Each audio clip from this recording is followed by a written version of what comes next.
All right. All right, all right.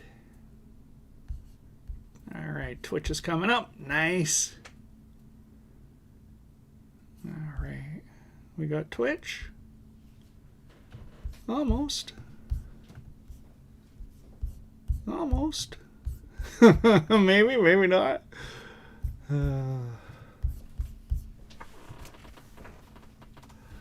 No idea. How's it going, my friend? I love that you're always ready to tell me. I love it. I appreciate that. I have my volume on. I had to make sure that that's my big hook is forgetting the volume, right? Hey, Cotter. How's it going, buddy? I wanted to ask you, how are you liking the vape hit? It showed up finally, I hope. Hey, Max, nice to see you, buddy. Okay, thanks for letting me know Twitch is up and running, too. I'm not actually seeing it on my screen, interestingly enough. It's, yeah, it's blank, but that's okay. It doesn't matter. You're there. That's what counts.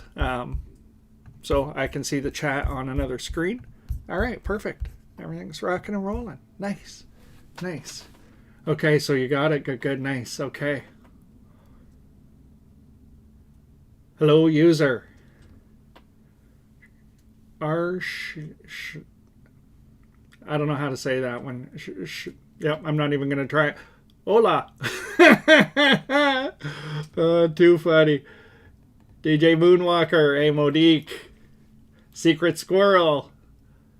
Oh, it's Skinner. Okay, I was trying to put that one together, buddy. Secret Squirrel. You have no idea how much I love that. Secret Squirrel. 710. That's amazing. Love it. Hey, Johnny. All right, Cotter, you're liking the flavor. Nice, nice. I'm so happy you got one. I've been thinking about it's amazing to me how much our conversations and what's happening in these live streams and the way we hang out, how much it actually infiltrates my thoughts through the rest of the week. I mean, these little tiny things, right? Like, oh, I wonder if Cotter got his vape hit. Now he's liking it. Like, that stuff's in my head. It's funny, right? Yeah. Hey, Dee Dee. All right, buddy. Too funny. Too funny. Secret Squirrel. I'm so loving it. Yeah, volume's back again. Love it, Phil Sober. Nice to see you, buddy. Dave Kaz. All right. Thanks for jumping in on Twitch. I'm going to try really hard to do better on Twitch again today. Each time I'm trying... I was actually talking about this with Mrs. TTB. It's kind of tough to be in the flow of both chats at the same time. It's something both of us are trying to work on a little bit. It's a weird thing. You wouldn't think so. Yeah. Thanks, Cotter. You know what? I love this community too. Like, I really, truly do. It's so cool, right? Like, to have a group of people that just see the world from this one lens the same way, or are interested and open. It's just such a beautiful thing. Hey, Brian, nice to see you, my friend. All right. Beautiful. Everybody's kind of jumping in. Should we kick off with a quick Roscoe here?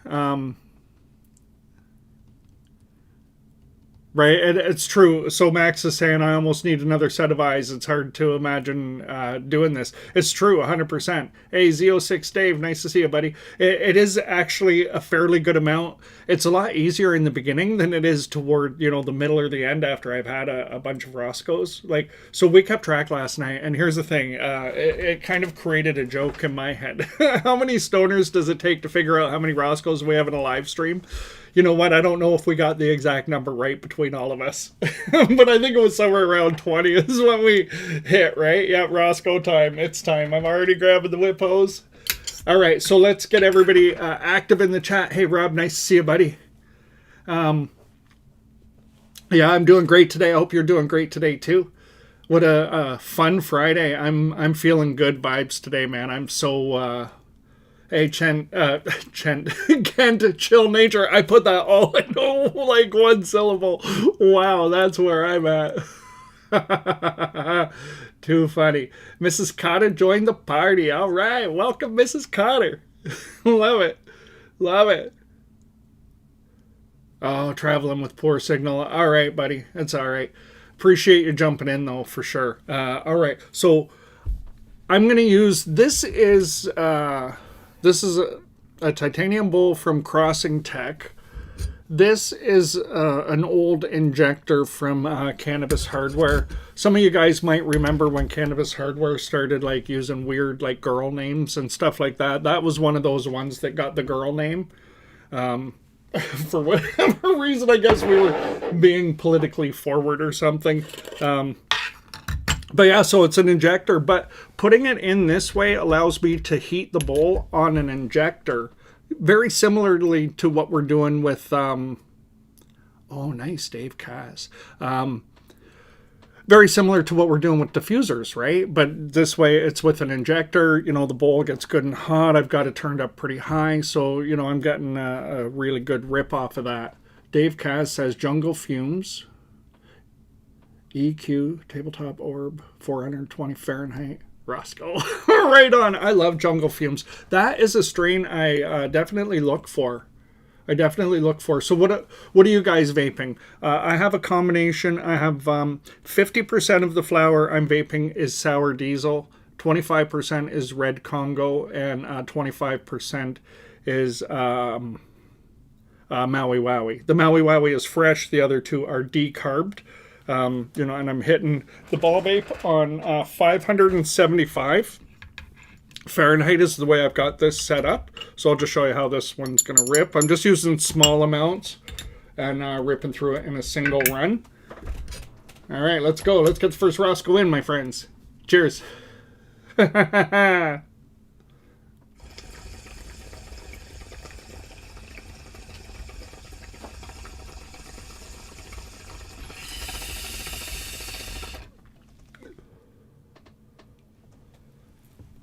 Yep, really nice, really flavorful, really flavorful.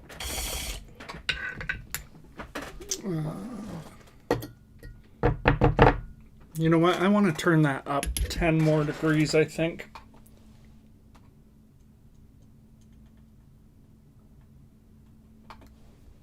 Yeah, I definitely want to turn that up 10 more degrees. I want that to really, really rip some super thick clouds. Some sour diesel in there too, Cotter. Nice. Can you get a link to the globe? I'm not to the tabletop bong. Is that what you mean? Tabletopboz.com, if that's what you're referring to. If not, I'm not sure exactly what the question is. Oh, Underground OG and HSB. Nice.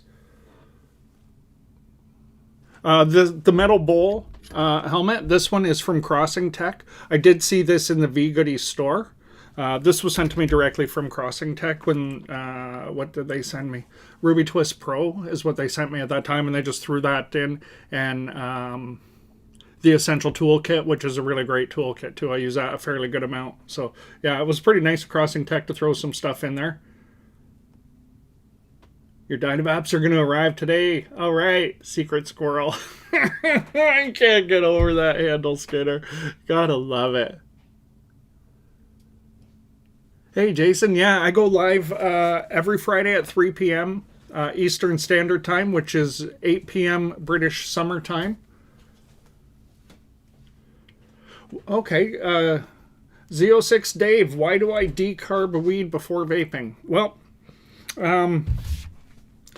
the way I see decarbing, if I buy dispensary flower, right, that's been mass produced, I basically want to wash it, right? I want to clean that flower. I want to get rid of the commercial residue.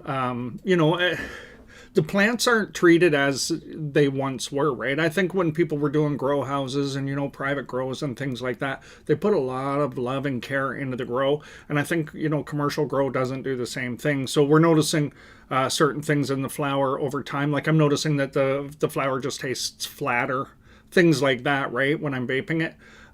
So with the decarbing it, I decarb it and it kind of lifts some of that fog or that residue out of the weed and add some moisture back to it. I dropped a video showing how you can add moisture and terpenes back to ABV, right? Weed you've already vaped.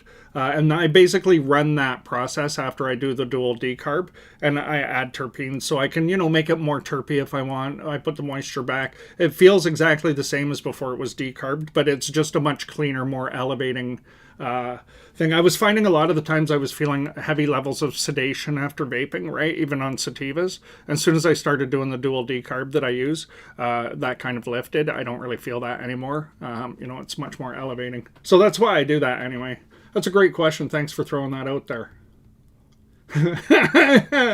Can't chill nature. Squirrel. Love it. Okay, you know what? You opened the squirrel conversation. So I have some facts right here that I'm going to talk about today about European red squirrels specifically. Okay? All right, let's go. I pulled some facts that we could talk about. Okay, so native reds versus introduced grays. Okay, so this is our squirrel moment here. In much of the UK and parts of Europe, native red squirrels have declined because introduced eastern gray squirrels compete more effectively for food and can carry the squirrel pox virus. Oh, the squirrel pox virus, which is usually harmless to grays, but often fatal to reds. Wow, I didn't even know that. I'm not even sure if I actually read that fact before this. In much of the UK and parts of Europe, red native squirrels have declined because introducing eastern gray squirrels compete more effectively for food and can carry squirrel pox virus, which is usually harmless to grays and often fatal to reds. Wild, eh? Like, it's not just people. Like, we have this with the squirrel population throughout the world too, right? Too wild. A black squirrel. Interesting. I see the odd black squirrel here and there too where I am. Yeah. Squirrels are here to stay. Too funny, Connor. Too funny. We got the tabletop squirrel virus. That's right, we got the squirrel virus. I can have another Roscoe. You guys ready to have another Roscoe? And then we'll start moving on. Oh my goodness. I love the opener, just sitting and chit-chatting like this while everybody kind of jumps in. Everybody can get a bowl in. It's pretty fun. I love it. This is such a good time. All right. Cheers, my friends.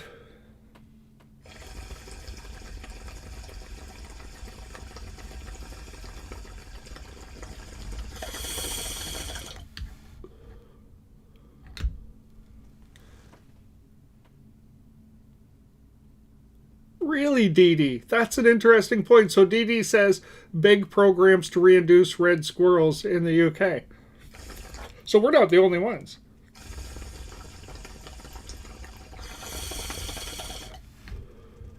Hey, Anti-War Hero. Nice to see you, my friend. Gumby gets wild. All right. All right, I'm going to do this. Somebody dropped a question yesterday asking me if I ever weigh the weed before a live stream, just to have a rough idea of how much I'm dropping in. I never do that, actually. I don't worry too much about it. I thought I would just share. I grind a whole bunch. I just fill this jar up with like a crap load. It's basically the way I look for that. I want to put lots and lots in there, and that'll get me through definitely through the day, but I never want to run out on a live stream. So I just thought I'd speak to that. I love too when you guys I am amped up, Carl, you're right. I love when you guys throw questions out there like that too, like just fun questions. It's so I love it. No kidding, Max. Your papa had all of his neighborhood squirrels trained to be hand-fed. It was such a cool thing to see as a kid. That would be a cool thing. Oh, my goodness. Doing awesome today, buddy. Doing awesome. 5 gramish, eh? Connor. Oh, yeah. Bjorn, nice to see you, buddy. All right. All right. Everybody's jumping in now. This is amazing. I love it. Love it. All right, so let's set the intention for tonight, and I'm already 15 minutes in, and we're just setting the intention. That says where it's going to go today. I have a feeling. The idea today, of course, is that we all feel a little more connected to each other, to the plant, and to ourselves by the end of this session. Hopefully, you leave learning one thing, that helps up your game a little bit. And of course, we're here to have a good time and to rip a bunch of Roscoes and goof around and chat like crazy. But I mean, it truly is important to me that you walk away with something of value aside from just a good time, right? So I do work hard on, thinking through the content and trying to make sure that I'm making it land where it needs to land. So if you guys have suggestions, thoughts, stuff you want to talk about, things you would like me to talk about, conversations that we should have outside of squirrels, throw it out there, please do. I love the feedback. I love to hear what you guys want to see. I know when people drop a comment on a video and say, what about this, could you drop a video of that? I mean, it's my absolute favorite, because when I'm making the content, I'm thinking about the person who dropped that comment, right?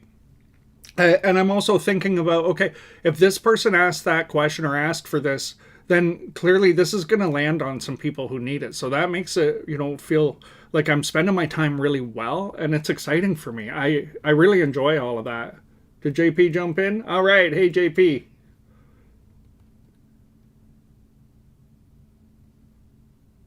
Nice to see you, buddy.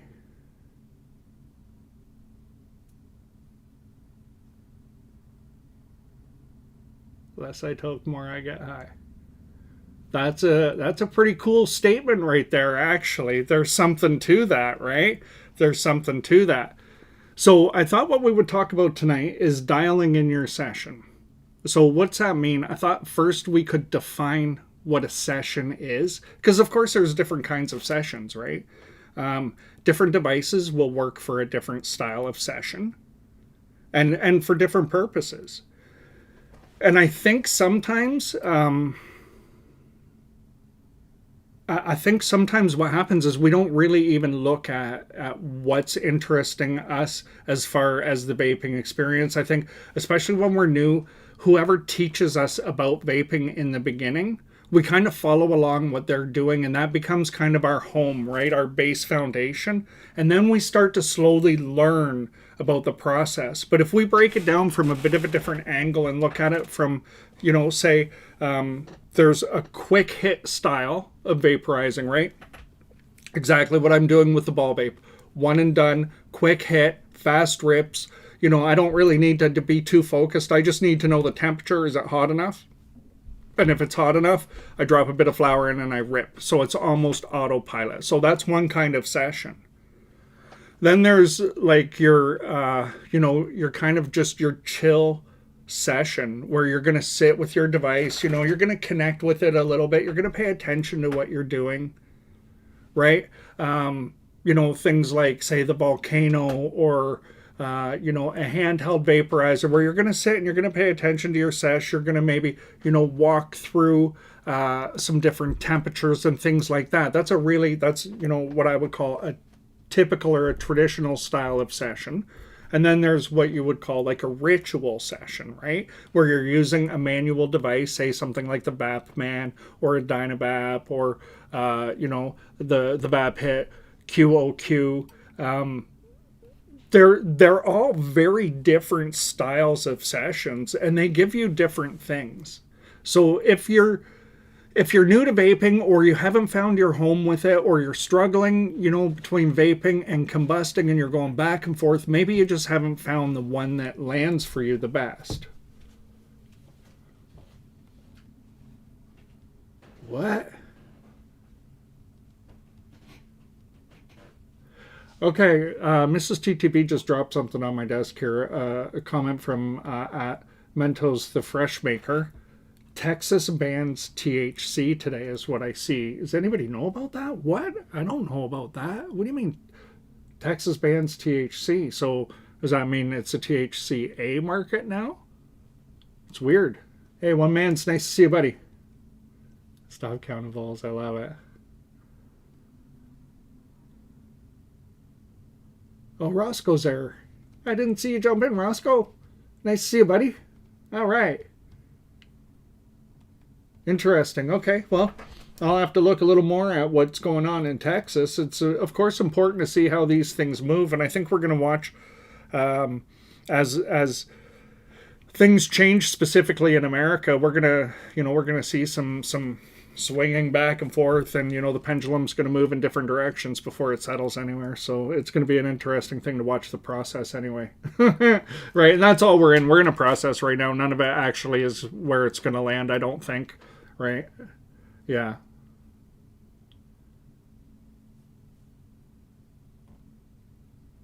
Interesting. Okay, so let's break down, let's kind of talk about one session style at a time. And what I'm hoping for is anybody who is, participating in that particular style of session. So let's say, we'll talk about quick hits, and we'll kind of go over the ball vape thing a little bit, and, why I'm doing what I'm doing. And maybe you guys can chime in the way you're doing it and what you love about the way you're doing it. The idea here is not that I'm going to sit and present a whole bunch of ideas.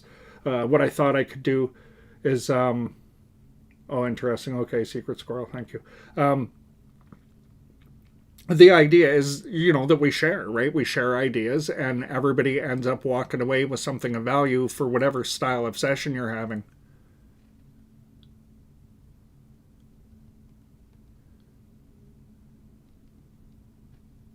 Is it really your birthday?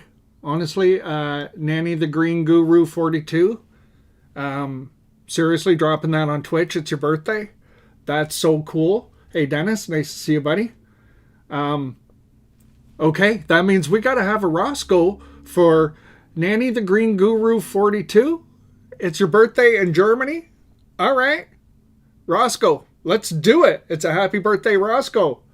All right, you guys on YouTube, this is somebody on Twitch who's sharing. It's time to go. Let's have a birthday, Roscoe. All right, love it. Let's all send some really positive energy. Yeah. I love when somebody's hanging out here on their birthday. That's so cool. Such a great energy, right? You're getting a bunch of happy birthdays over here. Definitely. All right, let's go. Happy birthday. Cheers.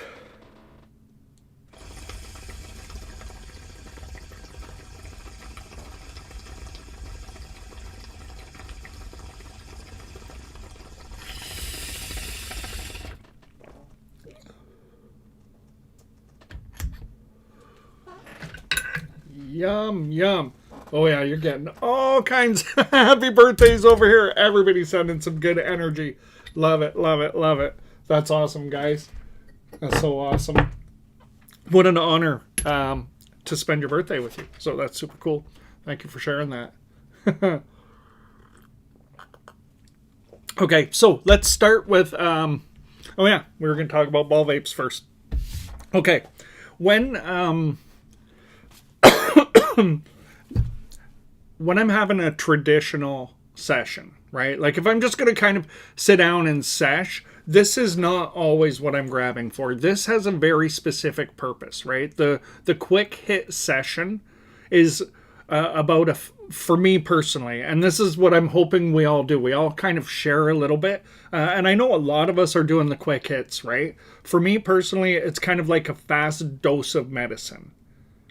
I keep something set up like this that I can walk by and I can rip on, at a second's notice without even thinking about it. And that's the beauty of a quick hit like this, right? I know I want to get some in me. I don't want to spend any time on the process. I just want to get it in because I need to feel a little more focused, or, maybe I'm a bit agitated, right? I mean, these things happen in life. So sometimes, I want to sit, I want to have a bowl for 30 seconds or a minute, not really any more than that, right? Like just maybe 2 back to back, super fast, catch my breath, and then move on again because I don't want to sit and dwell or something, right? Like these quick hits, they have an absolute purpose.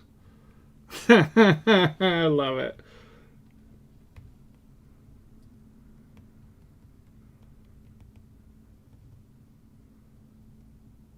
With the pinky and the permanent marker in Brazil. I love it.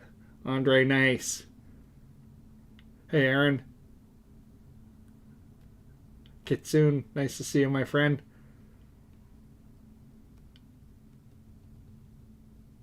All right. Yeah, very cool. Very cool. So, Nanny the Green Guru, you have a whole bunch of people wishing you all the best. And thanks for jumping in and sharing that. That's so cool. The ball vape I'm using today is an injector ball vape from Cannabis Hardware. It's an older one. And then that's a titanium bowl that I'm heating from. This one's from Crossing Tech. I saw this was available at B Goodies. I'm not an affiliate with anybody at all. Oh, interesting. Do I have an all-time favorite ball vape, eh? As far as, yeah, I don't know if I have a favorite. I have a favorite for different reasons, right? You know what? Maybe we should do that. Maybe we should have that as a live stream, right? Like I'll bring out, say, my 3 top reached for ball vapes or something. Yeah, that could be fun. And you guys can do the same thing. All right, JP. All right, we got you. We're going to start asking you all kinds of questions now that we know you're driving, right? Just to bug you. I'm just kidding. Just kidding. Too funny. Hey, great gosh. Okay, so with the ball vape like this, like there's, of course, you can set it up differently, right? You don't have to heat the bowl. You can, have a cold bowl. You can use a deeper injector bowl, set the temperature a little bit differently, have multiple draws off of it. But then that's not really a quick hit anymore, right? That's moving it more into a session style vaporizer. And I think that's something that, if we think about it and we talk about it a little bit, we can see that some of these devices can be used in multiple ways, right? Like this is really, I could do quick hits with this and, walk by it. And as long as I have it ready to go like this, I mean, it's just turn it on, right? And it's heated, walk by, hit it, walk away. Or I can sit and I can have a full, more connected session with it. But it's all how I go into it, right? So,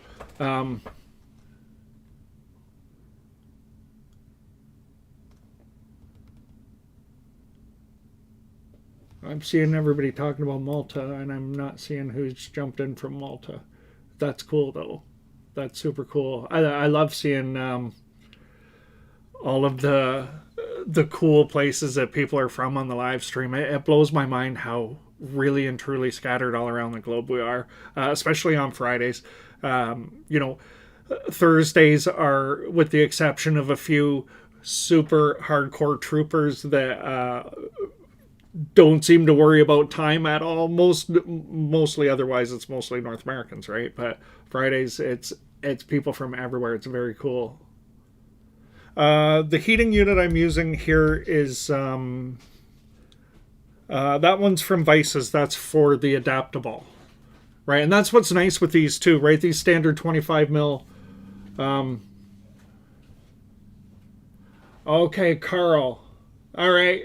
Carl in Malta, love it. All right, smallest country that legalized. That's a cool, fun fact about Malta. Thank you for dropping that. That's super cool. I did see that, right? Yeah, yeah, that's cool. I forgot though, so that's such a great reminder.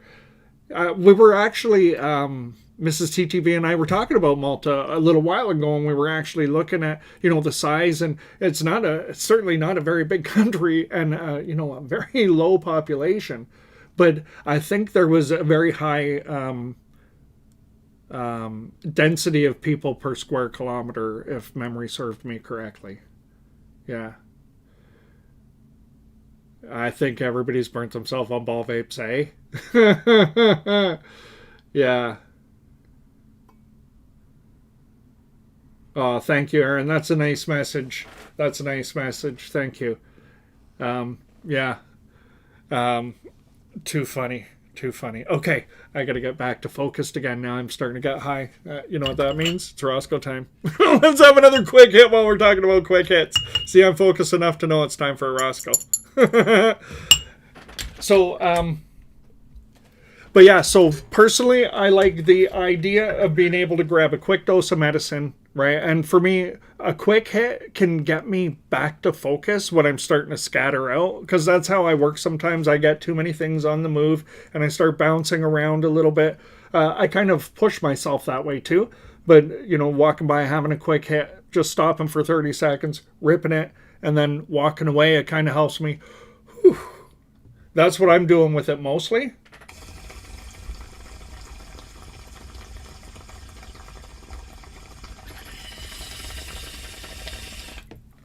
Or,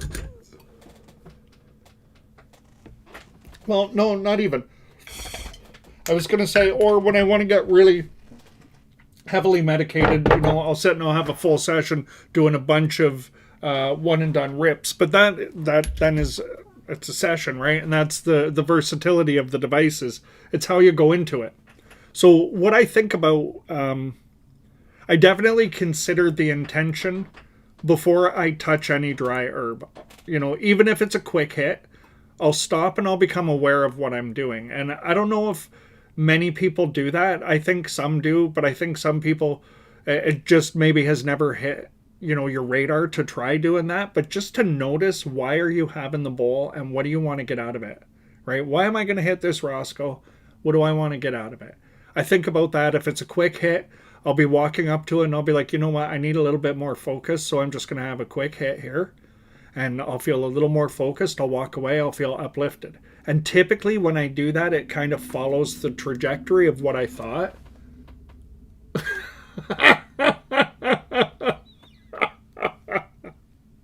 Oh, Cotter. So Cotter drops 8 squirrels can kill a horse. Facts. Oh my goodness.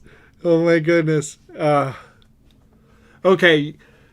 European red squirrels can change appearance throughout the year. In winter, they often grow thicker fur and have distinctive ear tufts, giving them a much fluffier look than in the summer.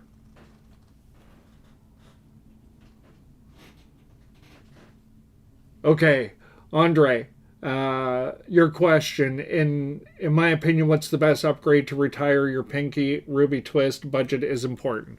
Ruby Twist is a great step forward from the Pinky, 100%. If you have the budget to go to the Ruby Twist Pro, you know, I definitely recommend that little step up. It gets you something that is definitely feels like the next step above the Ruby Twist. But the Ruby Twist is probably my top pick for entry level because I think so many people get so much out of that kit. So yeah, definitely I think if I could only suggest one, and it's going to be your first one, that one's going to keep you happy for quite a while. And the fact that you can take the twist out and, you know, you can do different things with it, it definitely makes it a great starter ball vape because you can play around with it in all kinds of different ways and you get a really great experience with it. You know, it does such a good job for the price point. I would say that's probably the best beginner move when you say budget is important. For sure, I would go with that.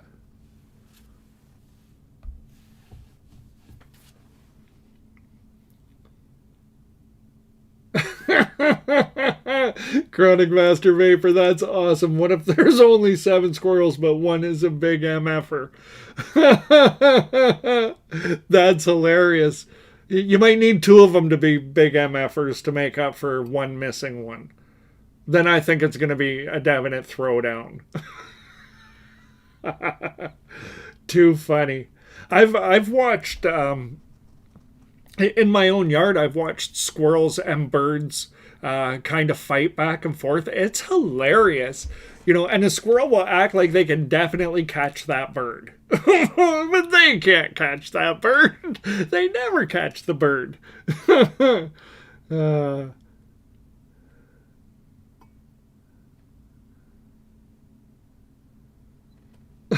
Right? That's a great question, Son of Keith. What did the poor horse do to deserve this treatment from the squirrels? Oh my goodness. Oh, this is the absolute best. All right, with this vibe going on, I think it's Roscoe time. Let's go for another one. Everybody's got their playful side out today, and I'm enjoying that. So let's keep it rolling. Let's do it. Squirrels versus gorillas. Who wins that fight? I think that comes down to numbers, right? I think you need a little more than 8 squirrels, though. I think you'd probably need a cool baker's dozen to take down a gorilla. Cheers.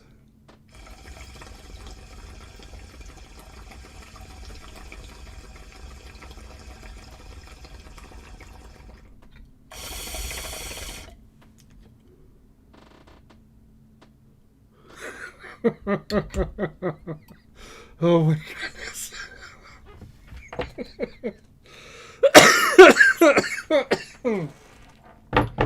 You know, sometimes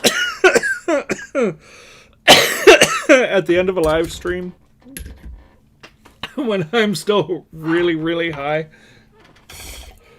I'll sit for a minute and I'll just think about some of the things and I'll be like, did that really happen? Was that true? Oh my goodness. These are some of those moments. All right. Let's let's talk about okay. Quick hits. I'm back on that. So things like ball vapes, anything that can be a one and done, really you can just kind of look at as a quick hit style vaporizer. So why you might want that? If you're coming from smoking to vaping, let's say for instance, and you do a lot of bong rips, and let's say you do one big bong rip and you walk away, right? Because that's kind of the way you do it. And a lot of people, I think when they smoke, they'll do a bong rip and then they'll walk away for a half an hour, 45 minutes, come back, do a bong rip, walk away, right? And that's kind of the ongoing dose.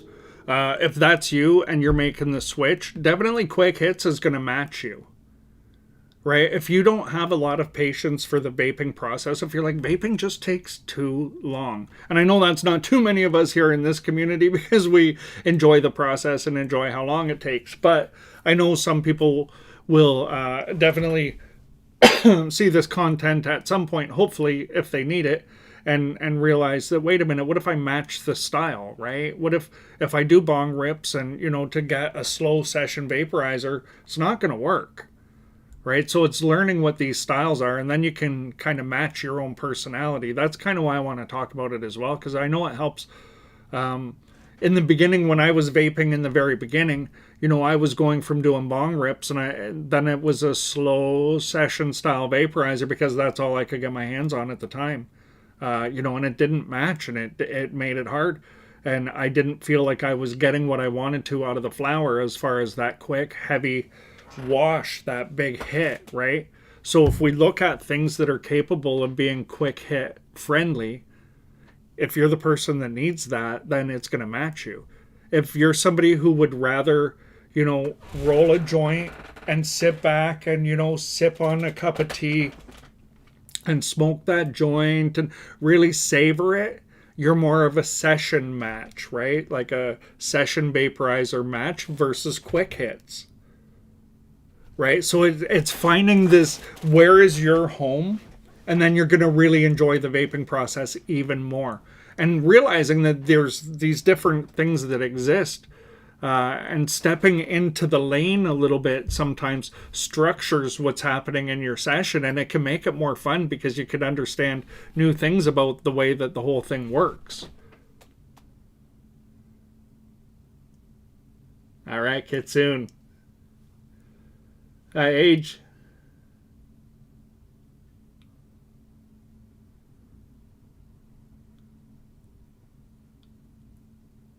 You still got your YouTube thing going on, hey Age. Oh boy.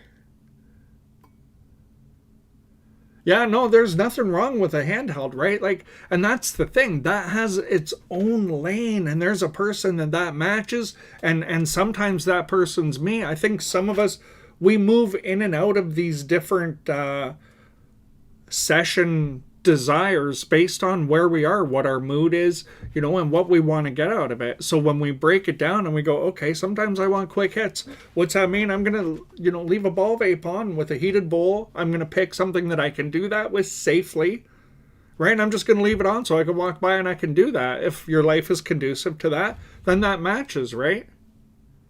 Hey, Daisy Flowers.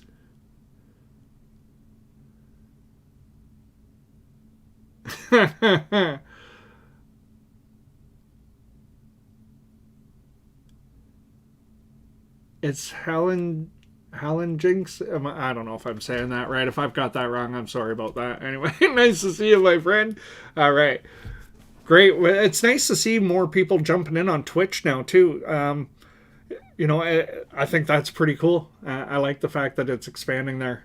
It's always fun, right? Anytime we find new people who want to jump into the community and sesh with us, it's always adding a different perspective and new questions and stuff like that. So, make sure you're active in the chat. We love hearing everything that you have to say, as long as it's polite and respectful, of course. That's the only rule that we keep is, right? Be kind to one another, and then the rest is all open.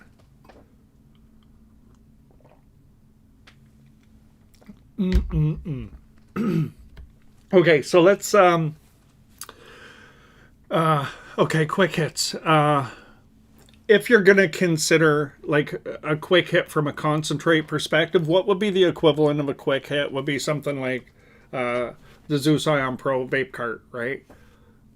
You can just pick this up and just hit it and have a full close to full concentrate experience, right? And this is just a quick hit. You just get a big wash of THC and you move on, right? You're not sitting in session. You're not doing any of that. So a vape cart or something maybe like the Dr. Dabber Ghost 2, where you just drop a quick dab in there and you move on, right? Clean it out, and that's the end of your session, and you're just done.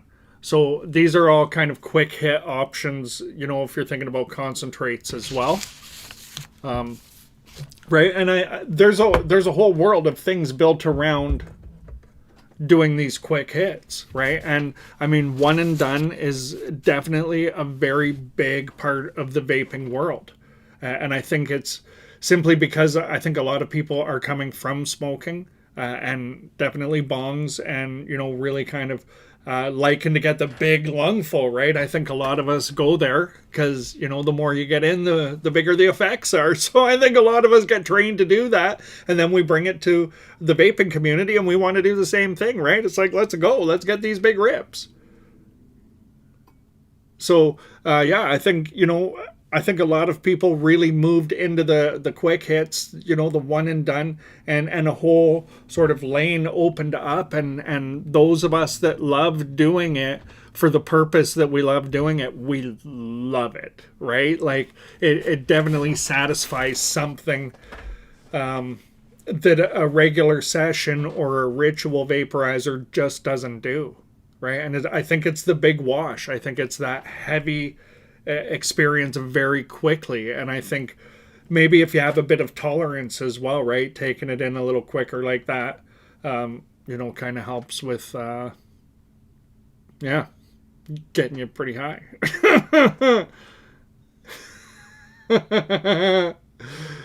Too funny.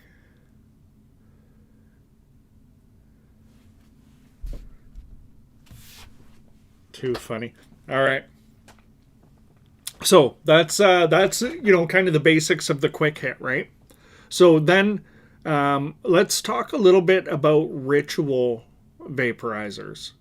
Let's go to ritual next. So what's a ritual vaporizer? Right? Your VAP hit. Quartz on quartz, quartz over quartz, whatever the heck it's actually called. I don't actually know what it's called. Now I'm in my own head about it. So QOQ, right? VAP hit QOQ, or like your VAP Man, this is the VAP Man Click, or a Dynavap, the Danny Punch V2, any of them that are like restricted caps that have the click to them, and you heat them and cool them and heat them and cool them and draw on it, right? There's a ritual involved in getting to the vapor, and typically that's manual analog style vaporizers like the Terpsichore and things like that as well, or tabletop locked pearl, of course, is a ritual style vaporizer. You sit down, you're very focused in what you're doing, you're interacting with the device and the heat, the draw speed, all of it, you're really part of that whole thing. That's part of the ritual that goes along with it. And I know a lot of people really enjoy this style of vaporizing, and I think for a lot of people you're either fully into it or you're not into it.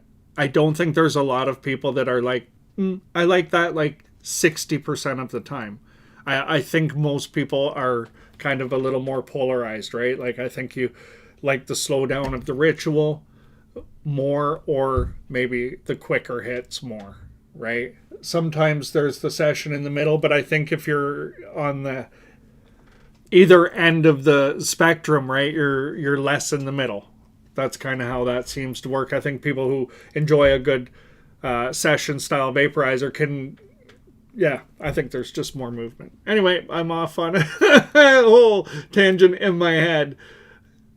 So I'm going to just stop right there, and we're going to have a Roscoe, and I'm going to reset. Because that's just what happens when I get high sometimes. All right, so let's do that, shall we? Rip a Roscoe. And we'll play around with the Batman click for a minute. All right, cheers.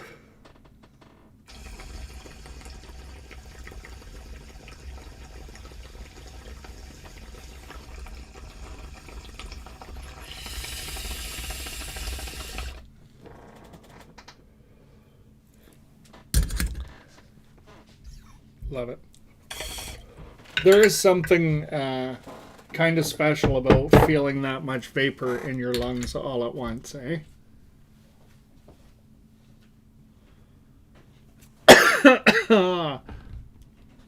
The Big League 96 on Twitch. Is the Danny Punch V2 more flavorful than the Tempest 2? Well, that, my friend, is a very interesting question. I'm going to put that out there to the chat. And I know you're on Twitch, so that's cool. I will let you know what everybody says on YouTube. So let's put this into the chat for a minute. For those of you who have both, and I know that there's a few people out there definitely that have both, do you think the Danny Punch V2 or the Tempest 2 has better flavor? That's the question. Hey, Azra.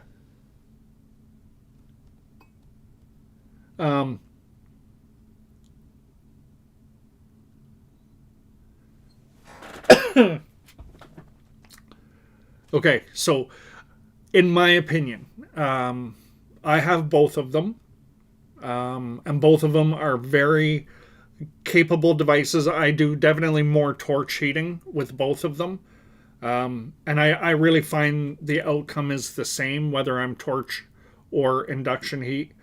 I personally reach for the Danny Punch 2 more than I do for the Tempest 2. I like the flavor coming from the Punch 2 a little bit better than the Tempest 2, but I honestly think, it can be argued either way and just as easily be right either way. It's that much of a personal preference thing. I don't think one walks away from the other one at all. I think they run a parallel. They're just different. I find the Tempest 2 tastes a little more pure convection, maybe a tiny bit more terpy, but I find the Danny Punch V2, the flavor to be a little more full. Maybe it feels like there's a tiny bit more conduction, although it does still feel very much convection, so, still very terpy, but I feel like maybe it's just a little... I don't know, a little more complete tasting or a little more hybrid tasting. So, right, but that's just my personal opinion. And this is a thing, I think it can go either way. If you like the most terpy possible experience, probably the Tempest 2. If you like a full flavor, probably the Danny Punch is what I would say. That's funny, William. Is the Danny Punch in your pocket, or you're just happy to see us? That's funny. I don't know. Maybe I did do a video on this, Dee Dee. I'm not sure. I think there's about 850 videos now in the TableTop Bong library. Something like that, around 850 anyway.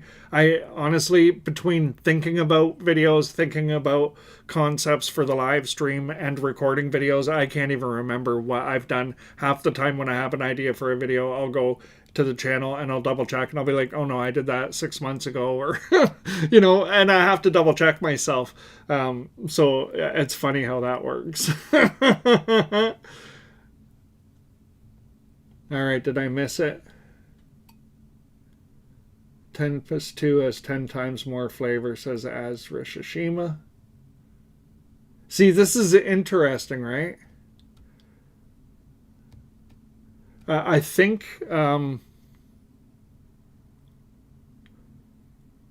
T2. Okay. Thanks, Helmet. I see your comment there about the wood grain on the Batman.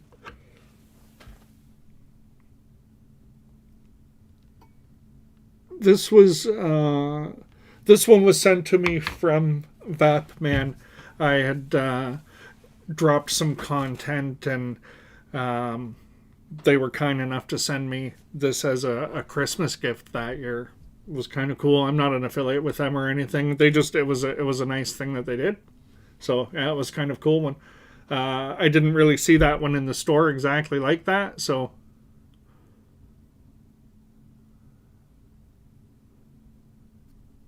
right, okay, yeah.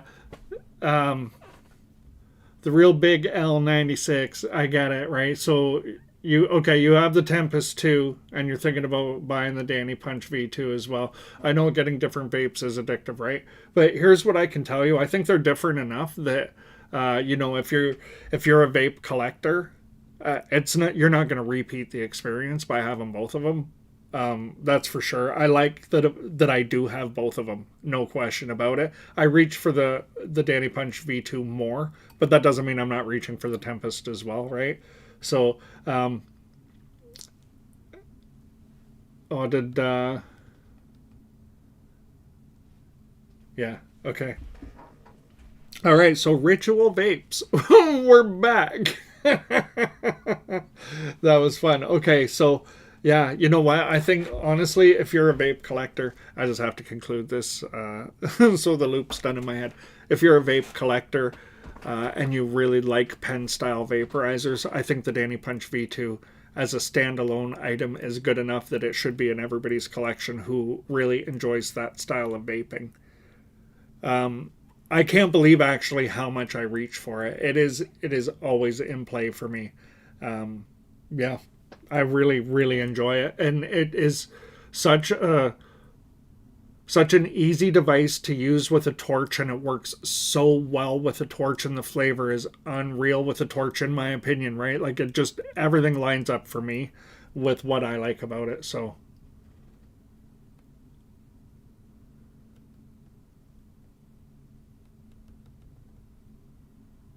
hey freaking bake, nice to see you. That's funny. Yeah, I think all right, so now to go back to the ritual vapes for a minute. This is what happens with these live streams. I get high and the conversation just goes everywhere. I love it. So much fun. Why might you be somebody who aligns with a ritual vape more than a different style of vaporizer?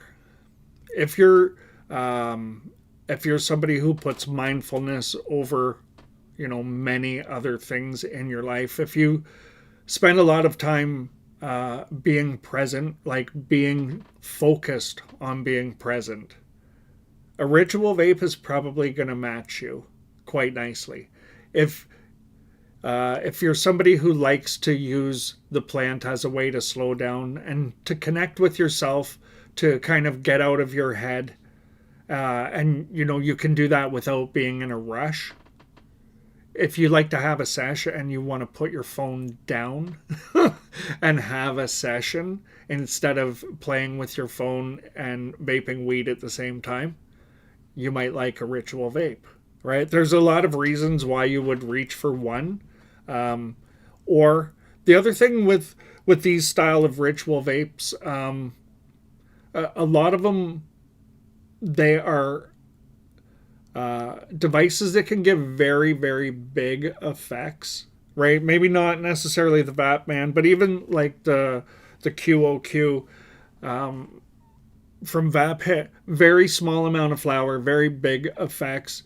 You take many of the pen style that you're heating and cooling, things like that, or the Terpsichore or the Locked Pearl, right? Any of these vaporizers are going to give you really big effects, and they're not typically very expensive devices. So a lot of people end up with them because of what they can do for you.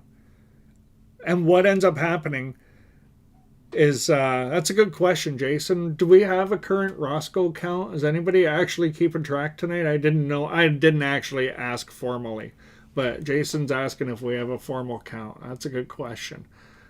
Hey, Dink Boy, nice to see you, buddy. Yeah, so we'll find out right now. I'll let you know, Jason. So yeah, there's a million reasons why you might reach for one, but I think often it comes down to budget and desire for a really hard-hitting device will take you into some of the ritual-style vaporizers, and really it kind of crosses over, right? Like other things as well.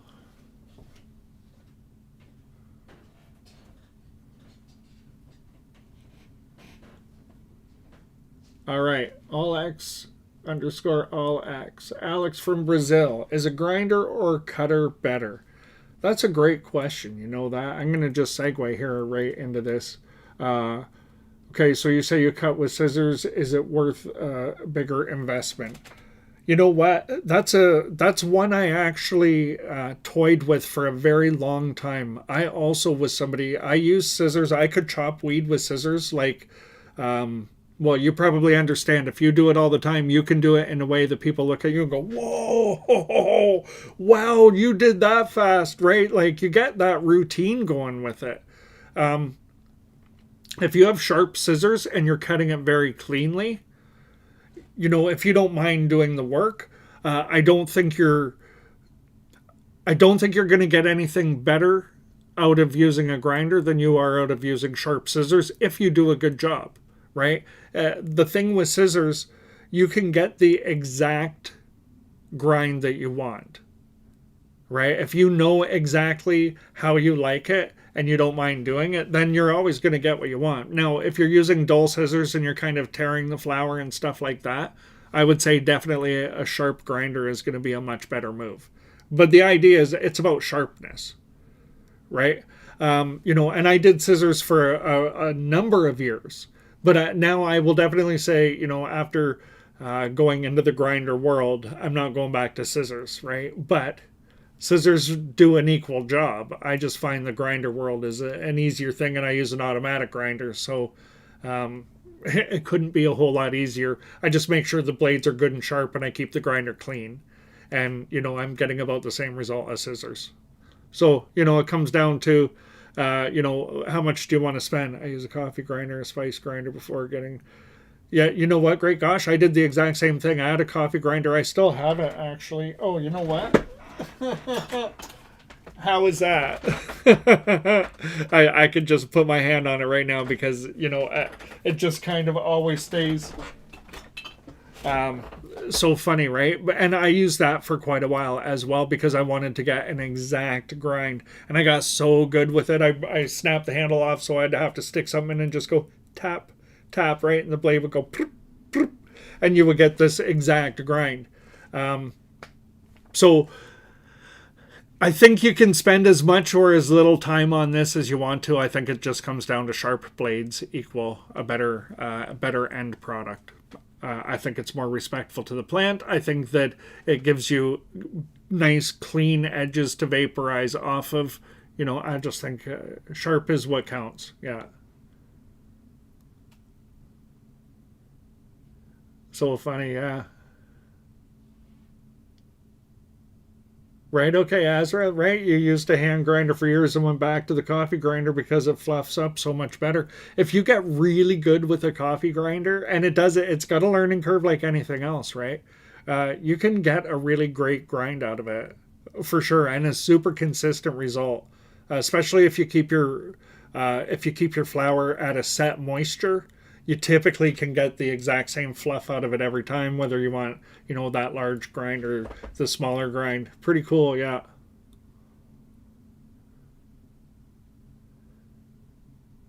Yeah, but you had a good experience learning about it all, right? Like, I mean, education, it costs something one way or another, right? Whether we buy a device, we use it for a while and realize the way we were doing it before might have been better. We learned about that new thing. Now we have the information we didn't have before. It's part of the process for sure. Yeah, the cactus cutter, that's what I'm using. Um, I just keep it clean. Cactus cutter K5, I think it's called. Yeah, and I use it multiple times a day. It's pretty slick unit for sure. I just keep it super clean, and it does a good job. Yeah. Interesting, eh? It's so fun how these conversations go completely sideways. I love it.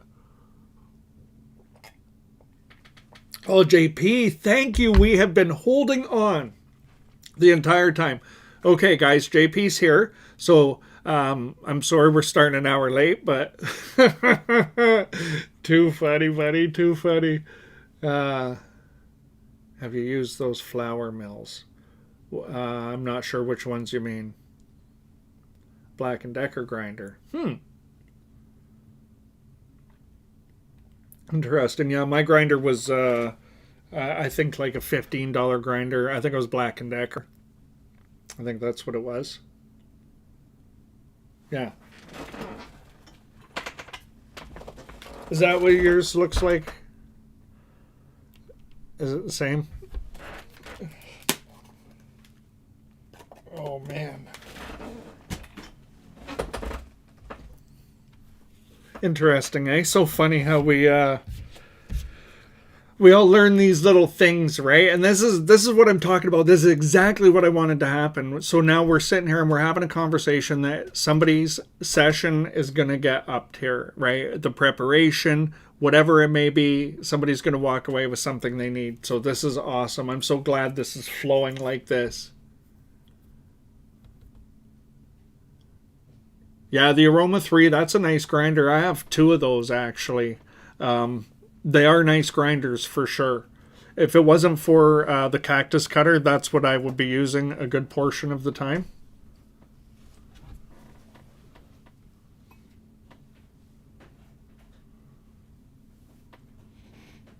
Oh, interesting. Okay, what's your go-to press temp? I'm running 103 Celsius. Works for everything but the super boof, which makes it shatter and flake. I'm setting in Fahrenheit. My brain works in Fahrenheit, even though I'm Canadian and we're on the metric system. I grew up with Imperial for a while. So I set everything that way. I'm setting, how am I doing it? I'm running the bottom plate at 170 Fahrenheit and the top plate at 174 Fahrenheit. That's kind of my go-to with my press. And I'm not pressing super hard either, but I'm not trying to get, I'm typically going for a more gentle extraction, and I'm not necessarily trying to push as much out as possible. It's more about the flavor and stuff, right? If I wanted to get a little more out of it, I would definitely be turning it up to, say, about 185 Fahrenheit on each plate, right? I mean, still a little less than what you're pushing, but I would definitely be turning it up a little bit from where I am. Probably splitting the difference, right? You can even go to 190 Fahrenheit and get a big yield. So, but it also depends on the device too, right? I think when we're talking about 10 or 15 degrees from one device to another, from one thermostat to the other, we might be still talking about the same temperature, right? That's where I think you got to play with your own device and kind of get to know when you're pressing exactly how hot your plates run. Yeah. Interesting. That's a great question. Thank you. Yeah, right. No, I get it. I see what you're doing, Jason, and it makes sense. Yeah. 174 was the top. Yeah, I do bagless too, actually. Yeah, probably about the same size puck, roughly. And I'm doing bagless. I'm just using unbleached parchment, right? And I do a very soft press for about 30 seconds, very soft, just to kind of heat and condition the plant. And then I clamp down, and I clamp down a fairly good amount. I mean, not crazy though at that point. And then I leave that for about 30 seconds, and then I give a little more pressure for the last 30, and then that's where I stop. And that's, I'm getting really nice flavor off of that. Yeah, definitely. No, I actually need to do videos on pressing. Yeah, some of that stuff, it becomes a time-consuming video because you have to move everything and set it up in a different location, and and yeah, so it's easier to sit down at my desk and shoot a video. So I think I don't always, just dedicate the time to it that I probably should. But what I'm seeing right here, I'm learning something in this moment here. I think there's enough interest that I should probably be doing it.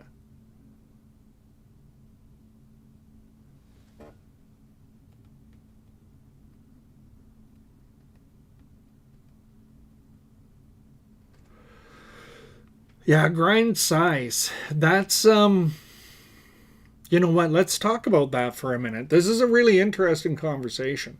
Grind size. What are you guys using for a grind size? I personally am going with a coarse grind with basically every grinder that I can select the grind on. I'm going coarse grind. I was using the Aroma 3 a fairly good amount, which I would say is a medium grind, but I like it a little bit coarser than that because I use a lot of manual devices, right? Things like Dynavap or the Danny Punch V2 or the Tempest 2, things like that, right? So I want to have definitely a coarse grind for maximum airflow, and I'd rather reload more often and get maximum flavor and maximum airflow, maximum extraction from the plant. So I go coarse grind, and for that it works out really well. Or one and done ball vape, I get really great flavor off of that as well. So that seems to be okay. JP, I see it. Let's do it. Oh, I didn't. I gotta heat my bowl. Just give me 30 seconds. But yeah, I'm definitely doing the coarse grind. What are you guys doing? Drop it in the chat. AX Raptor or Raptor Claw. Hey Kim. Squirrel fact. You want a squirrel fact? All right. Let's get a squirrel fact for you.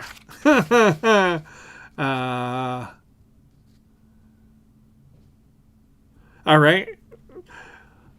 Red squirrels usually maintain several nests called drays within their territory. If one becomes disturbed or infested with parasites, they simply move over to the other one.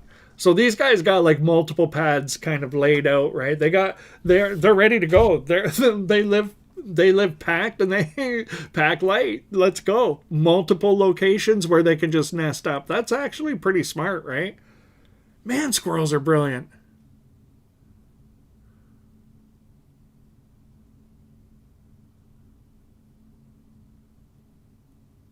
All right, here's something I did not know. Protected. Okay. Countries such as Scotland, Ireland, and parts of Scandinavia actively protect native red squirrel populations through conservation and habitat restoration programs. So there's people out there going, let's make a nice little home for these squirrels. And then they're doing it. How can you not love that? Coarse grind or medium grind. All right. Hey, Paulo. Nice to see you, buddy. Coarse grind.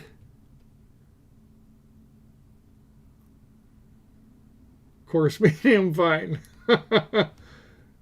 Coarse and a heavier grind.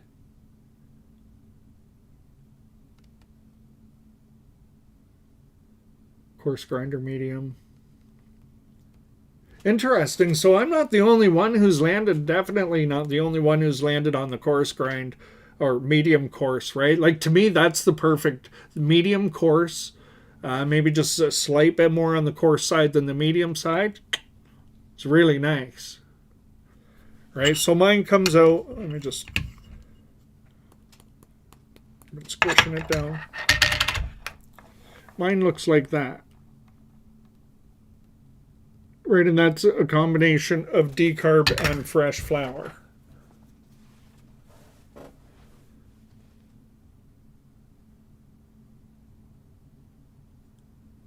Doing awesome, buddy. I'm doing awesome. Thank you. I'm glad you're here. Thanks for jumping in. For sure. All right. Kim thought it was true false. We're not there yet. We're not even close to that. We've gotten sidetracked over and over here, which is great. That's exactly what I'm hoping happens as we keep going down these little rabbit holes of conversation. So Here's what I can say. You know, if somebody says to me, what is the best grind? I can say, I don't know what the best grind is. You know, it depends on your particular taste. But I can tell you, it seems like most experienced vape enthusiasts prefer medium coarse or coarse grind flower. Now, I know that fact is not just me. I know that's, you know, across a bunch of different people. Yeah.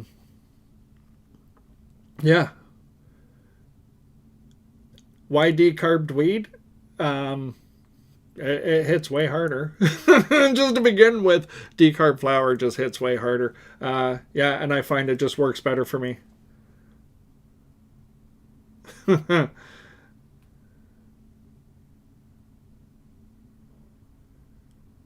Danny Punch V2 or Dynavap, eh?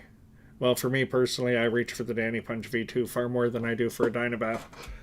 But they kind of have different purposes, right? I reach for a Dynavap when I'm looking for to sit and sip on very small doses, right? Like 0.1 of a gram. And if you're using the Halo tip or the Simrel 9-fin tip with the perforated cap, you can sit and have 4 or 5 nice straws off of that, 0.01 of a gram, right? It's a nice little ritual. In that case, you know, I love a Dynavap. But if I'm looking at general overall, I'm probably reaching for the Danny Punch V2 more often. But I mean, everybody has their own feeling about it, right? Like, everybody has a different perspective.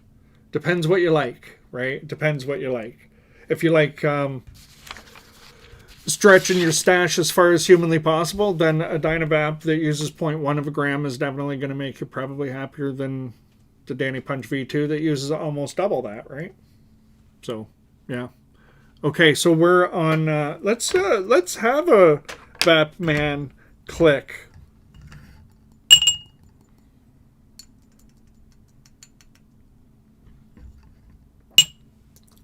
I like this Batman click. The fact that they introduced the click, I thought was a really great thing.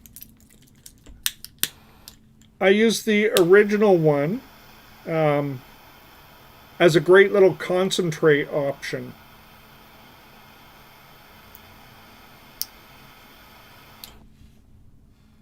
I like using the long glass mouthpiece with mine.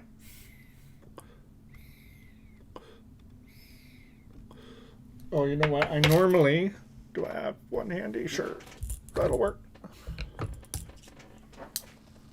No. That end. I just look for something glass, and I just touch it to the bottom of the Batman to make it reset quicker.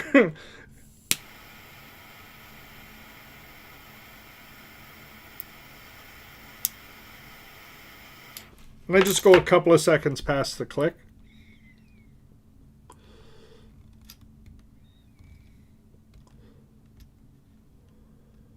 It's such a nice little vaporizer to use. It's a really nice daytime, device, right? If you have a heavy appetite, you have to put in perspective what it is. You're using a small dose, and you're really getting a lot of the low temperature terpenes and benefits that aren't going to, you know, slam you like hitting you into a wall. It's going to give you a different experience, a lighter experience, but definitely one that's worthwhile having. Yeah.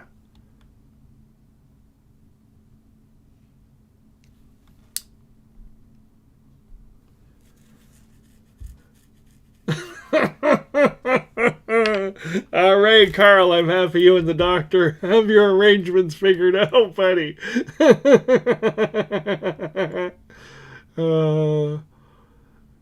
Yeah, you know what? The Batman, it's one I'm really happy to have in my collection. I wasn't sure how much use I would have for one, honestly.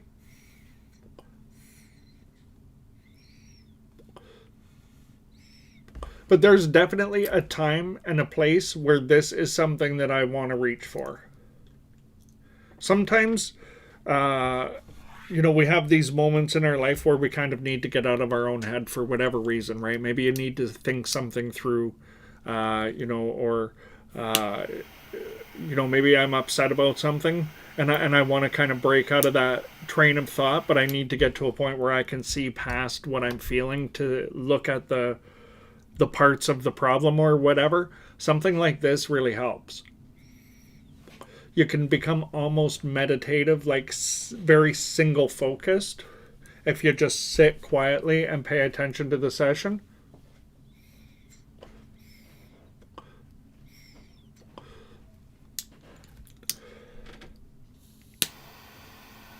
One more little hit on this. You know what? I'm definitely getting more than enough questions about decarbing. I'll do a video this coming week, and I'll break it all down in a single video. And I'll try and do it as quick as possible, but give all of the information so that it becomes a super easy resource.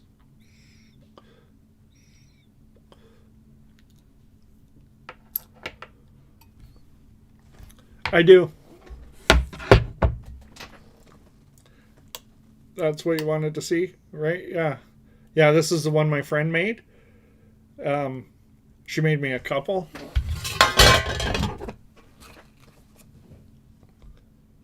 Right? Super cool, eh? Girl Scout cookies. Time capsule. I love it. Absolutely love it. Oh, yeah, and there's another one that she did as well. What a talented friend. Right? Yeah, this is Mrs. TTB's friend who helps out with the with doing the artwork on the bongs. They're very artistic together, but this is that's her baby doing the resin and stuff. Mrs. TTB's not really doing this with her. This is just a beautiful share. Love it. Absolutely love it. It's such a cool thing when you feel like you can just kind of capture something and freeze it, right? Like that. Yeah, I love it.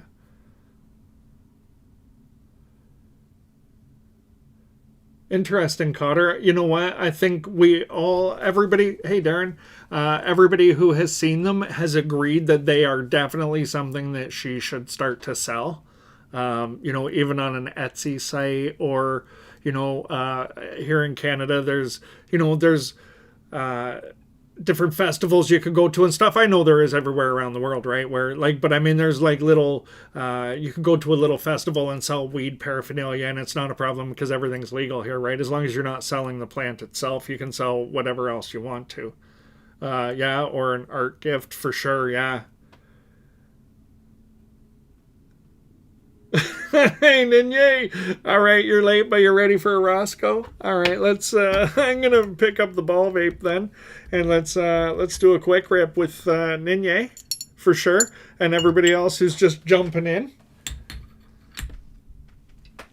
All right, everybody's Roscoe ready. All right, let's do it.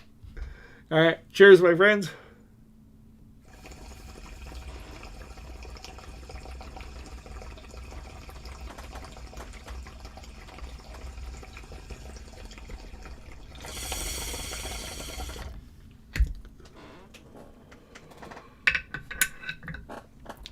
Oh boy.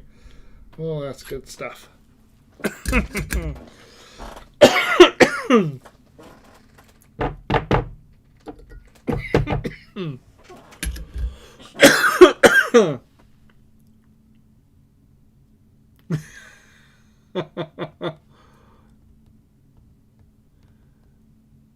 Too funny.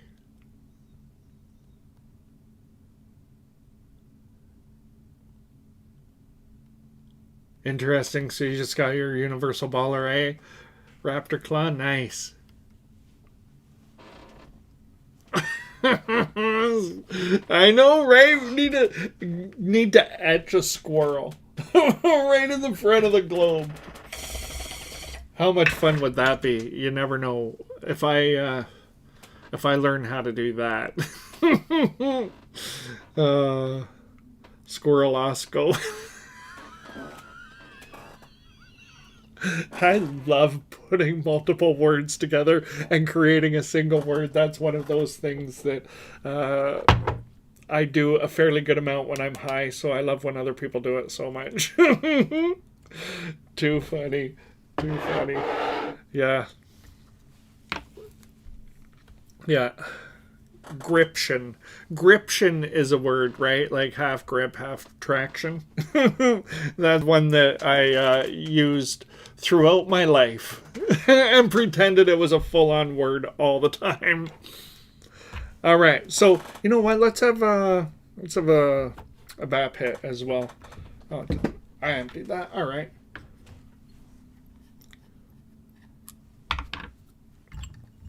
All right, let's go ahead and have one of these. Why not?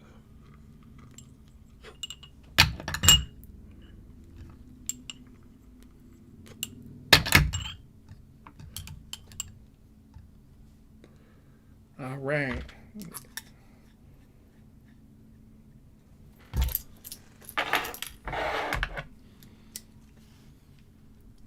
Right? Having a Roscoe-a-thon is right. Why not? Why not? It's Friday. Let's just have a good time. Consequences be darned now. Too funny, right? Just have a good time. Do it like we mean it, though. Such a fun, easy group of people to hang out with and cut loose, right? And not worry about anything other than just having fun. Hopefully that's going to be good. Looks like it. All right, let's get in. Cheers.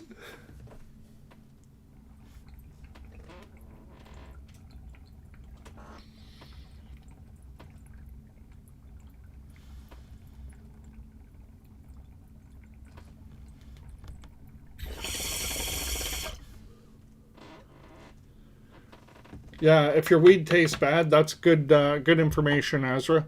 The other thing you can do too, if you have weed and you don't really like the flavor of it too much, grind it and then leave it open and let it, like, just let the terps kind of blow off, right? Until it doesn't really smell anymore. And then you can close it back up. If you need to add a little moisture to it, you can again. But typically, it doesn't take long, half an hour, 20 minutes, half an hour.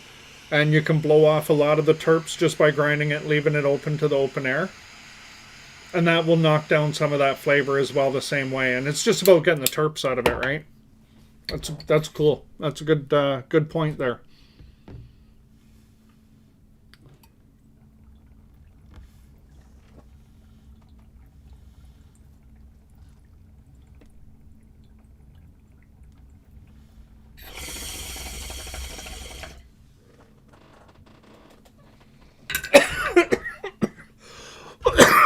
Definitely walked the line there. Yep, right on the edge. Love it. I don't mind walking the edge. If I get just the tiniest little hint of combustion, I know exactly where I am, and it doesn't take much to notice that now, eh? Automatically slow down the draw or stop. Ooh.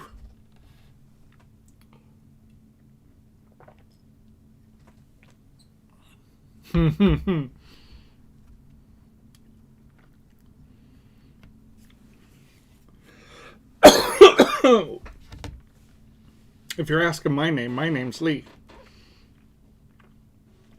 Roscoe time is right. Okay. I wanted to talk about like traditional session vaporizers as well, because I think this is probably the category where most people are, kind of living, is in the session style vaporizer. So what does that mean? That means more of a slowed down, just kind of something like the Volcano is a great example of a session style vaporizer. Where you're not rushing through it. It's not a quick hit, but you're not really sitting and fully connecting in the entire experience. It's not all about the experience, but you're slowing down and you're realizing if you take your time, you're going to have a nice vape session. Well, you're having a nice conversation or something like that, right? That's a traditional session style. And there's a lot of vaporizers that fit into that category as well.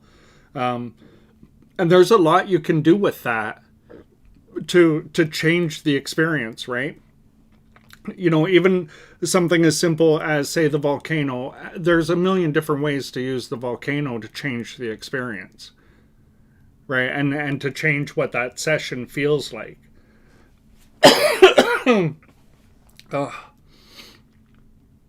Oh, that last one got me in the back of the throat.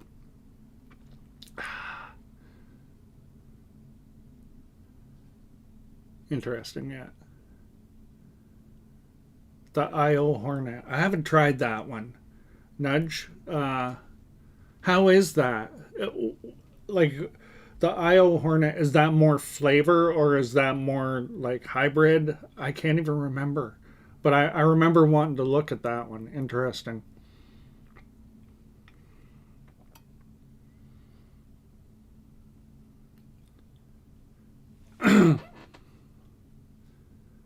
Yeah, it's pretty interesting, Azra. That's a good progression from combusting bong rips to Dynavap one hits through a bong to session with Risers and the Lobo. Interesting. That's, you know what? I think that's a pretty solid kind of arc, right? Where with the devices that are available now, with the pen style devices, I think that really makes it, it bridges the gap so well. It just does. I'm so happy they exist. It really, it's a top tool because you can use it on the go too, right? Like, you can use a glass vape and not spend a lot of money and get a really big experience like bong rips, but it's a lot more work than it is with just, say, a Dynavap, right? Dynavap, it's small. You know, if you go with an M or, you know, a B2 or something to begin with, it's pretty cheap and cheerful for what you get out of it in the end. Yeah. Too funny. Oh, JP. All right, Roscoe. Let's do it. Roscoe-elation. That's a good one, too. All right, I'm in. Let's do it. I don't know how many more I can have. I'm almost at the wall. But we'll see if we can push forward a little bit here. Why not, right? It's Friday. It's Friday. We're supposed to let go. All right, cheers.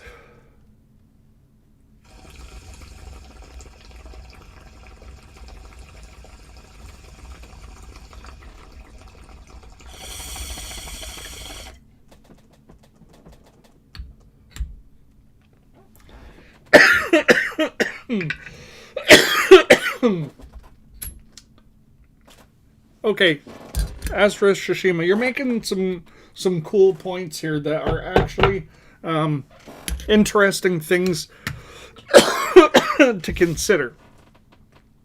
Because I did that too. When I discovered Dynavap, and I'm using very small amounts, right? When you're used to dropping in, say, 0.25 of a gram into the Mighty or something like that, that's 2.5 bowls or 2.5 loads in a Dynavap, right? So you have 2 bowls in the 2 bowls in the Mighty, or you have 5 bowls with a Dynavap, and it's the same amount of flour. And I started to kind of do that math, and I realized how much more blasted I was getting with the same amount of flour when I was using a Dynavap and I was doing multiple bowls, right? Like multiple loads like that. Yeah, wild.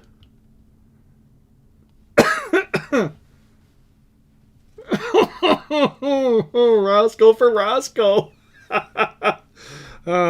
Didn't we literally just had one, and we're literally just gonna have another one. Let's go, Roscoe for Roscoe. Yeah, there's certain things you could just not say no to, right? Like a Roscoe for Roscoe, you can't really say no to that. Yeah, you just can't say no to that. Some things are just too pure. All right, let's go. Cheers.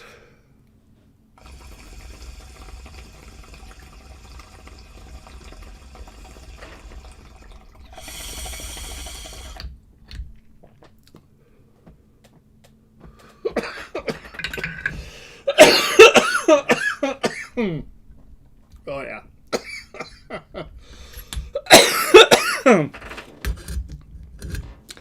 hitting me in the back of the throat now.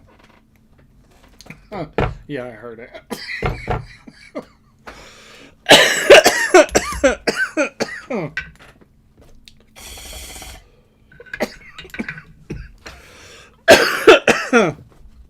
Oh, I have to wait at least 30 to 40 seconds before I have another one. Can't do too many car Roscoes. That's fair. Nobody's going to ask you to do a car Roscoe. Yeah. That's a funny statement, son of Keith. I think my venti loves me and holds hands all day long. Too funny.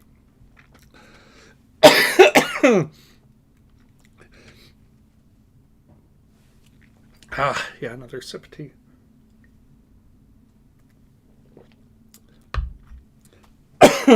Here's something I'm very aware of when I'm live streaming. I don't want to drink too much fluids, right, when I'm live streaming, because then what do you do if you have to pee? Like, honestly, yeah, that's one of those things that is in my consideration. So I try not to drink too much while I'm live streaming, and sometimes you can end up getting the hit in the back of the throat. So, too funny, eh?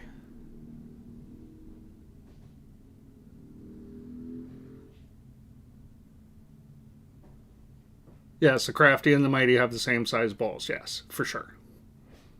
Yeah. Same dosing capsules go in both of them. Yeah.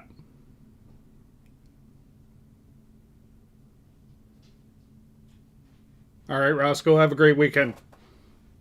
Thanks for jumping in. Yeah, that's awesome. That's awesome. Gotta love it. Yeah, I want to actually, I think I should review the IO Hornet. I have to,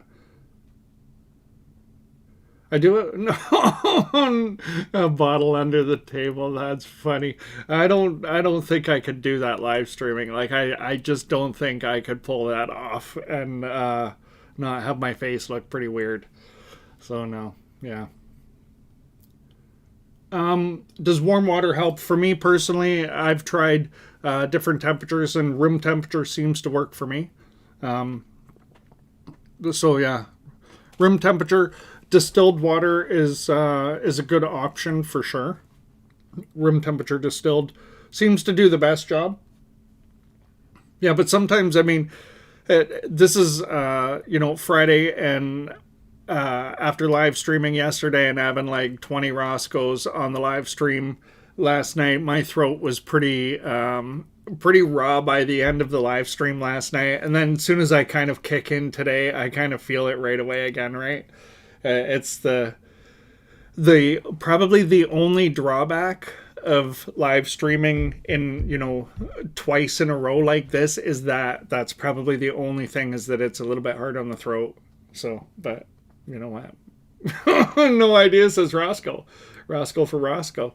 Okay, well, let's go. I said I was going to wait 30 or 40 seconds. I'm pretty sure that was at least a couple of minutes. Good enough. Let's do it. Let's do it. All right, and then, yeah, I know what I'm going to do next. All right, Roscoe for Roscoe. Yeah, and Roscoe just for the heck of it. Cheers.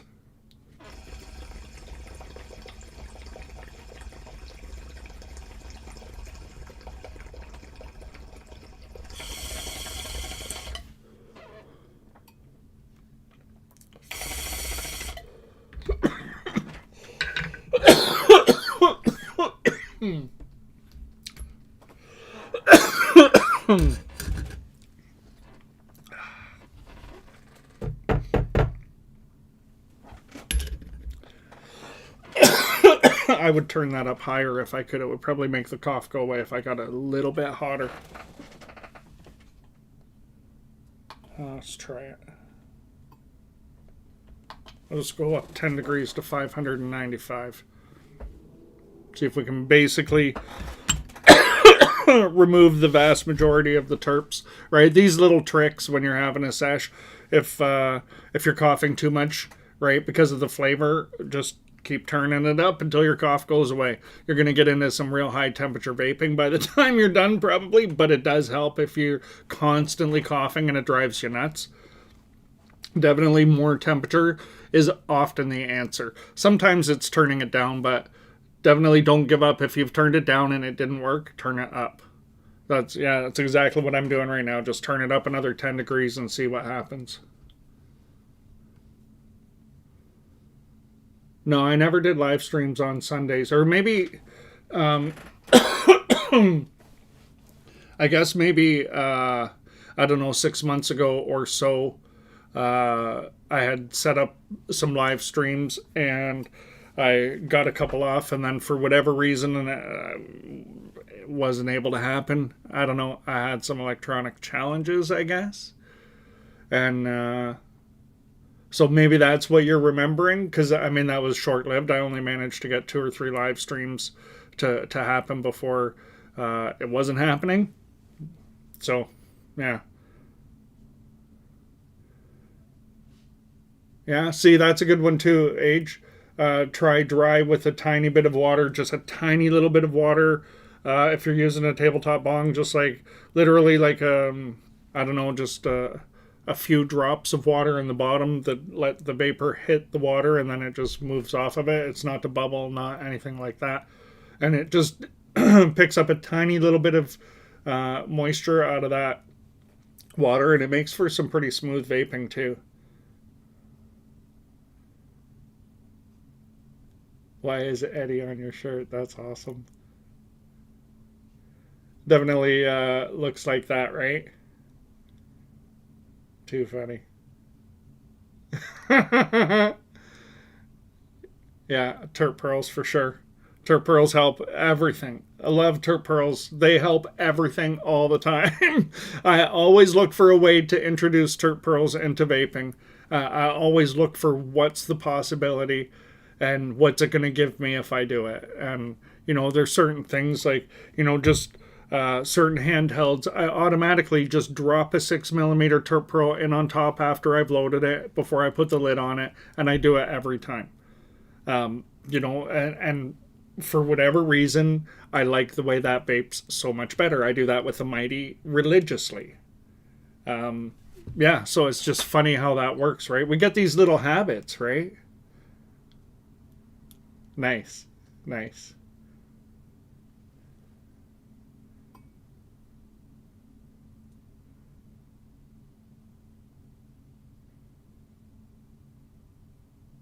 Okay, that's a great question.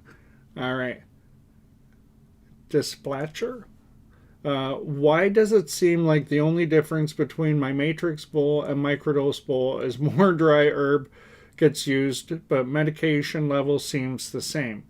Matrix bowl feels almost wasteful.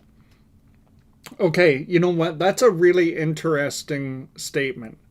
And I think, I mean, I totally get what you're saying, and it makes complete sense to me. In my own opinion, I'm not using large doses, right? I'm using that 0.1 to 0.15 of a gram maximum per load, and I'm just moving through it in a single inhalation. And what you're doing is you can only extract so much with one inhale, right? So if you go back and you hit it again, maybe you'll get a little more out of it, but you know, the moisture's gone, some of the terpenes have been cooked off, so the flavor isn't the same. The experience isn't the same if you hit it right away, just back to back like that. So, yeah, honestly, I think as far as efficiency is concerned, 0.1, 0.12 of a gram, depending on your lung capacity, right? And you have to figure out what your lung capacity is on an inhale. But if you put in the amount of flour into the bowl that you can do one inhale, and you see by the end of your inhale that the vapor is beginning to diminish, right? You're getting less vapor going into the glass. Well, let's just do it. I'll show you what I mean.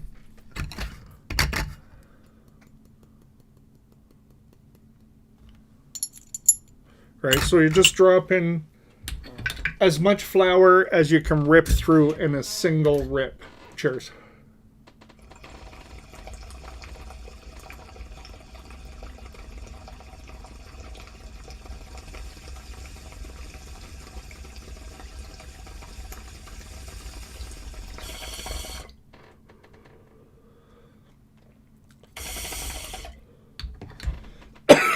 right at the end of the draw, it's producing less vapor. So you know you've just basically spent the flour that was in the bowl. You've completely cashed it out in one go.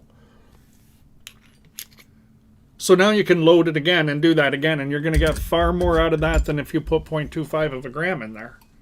For sure. It's just, you can only take in so much. You saturate, and then you're saturated. The rest just is, it either doesn't get inhaled or it's inhaled and it doesn't matter. You're at your saturation point. Has anyone put a real pearl in their vape?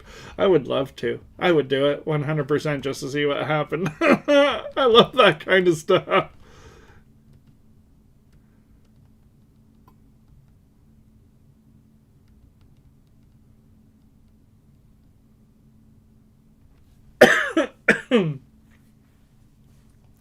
Love it. Love it. That's some fun stuff.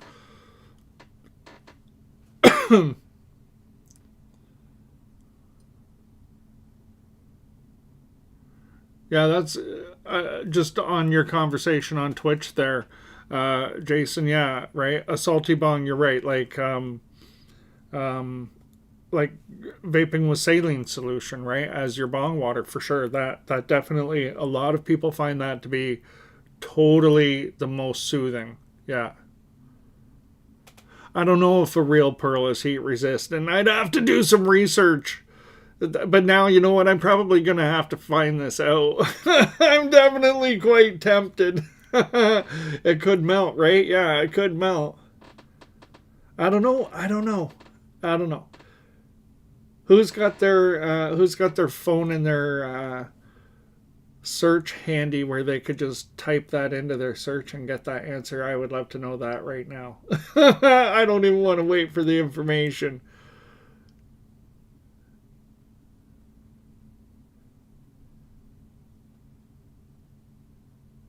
I love it. Yeah, too funny.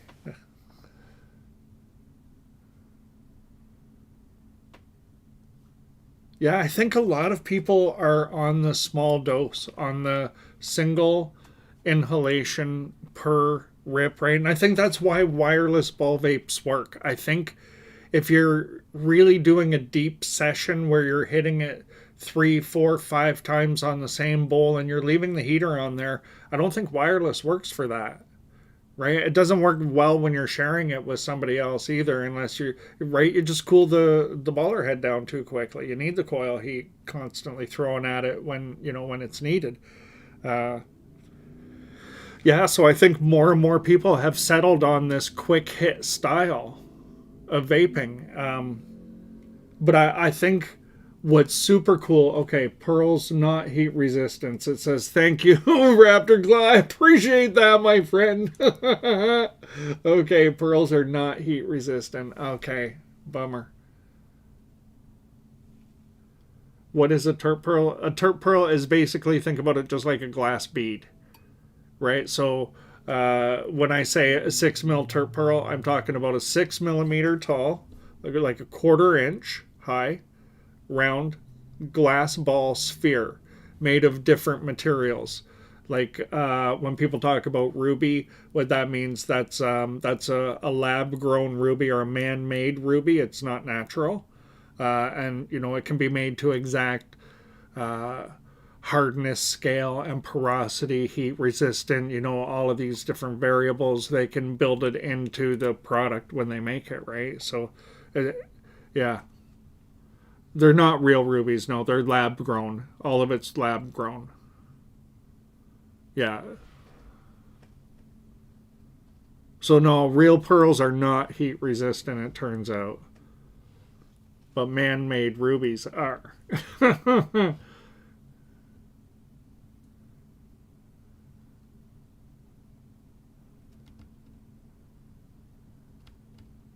Right. Lab grown ruby, right. Corundum. That's right, ruby corundum. Yeah, I think a lot of people now are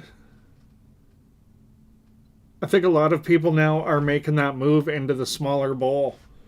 And what I'm seeing too from a lot of the ball vape kits is you'll get two bowls or a way to have a full size bowl and a micro bowl in the same kit, whether it's a change out or two separate bowls or whatever it is. But I'm seeing more and more of that, more consideration being given to the single one and done style rip, which is great to see, right?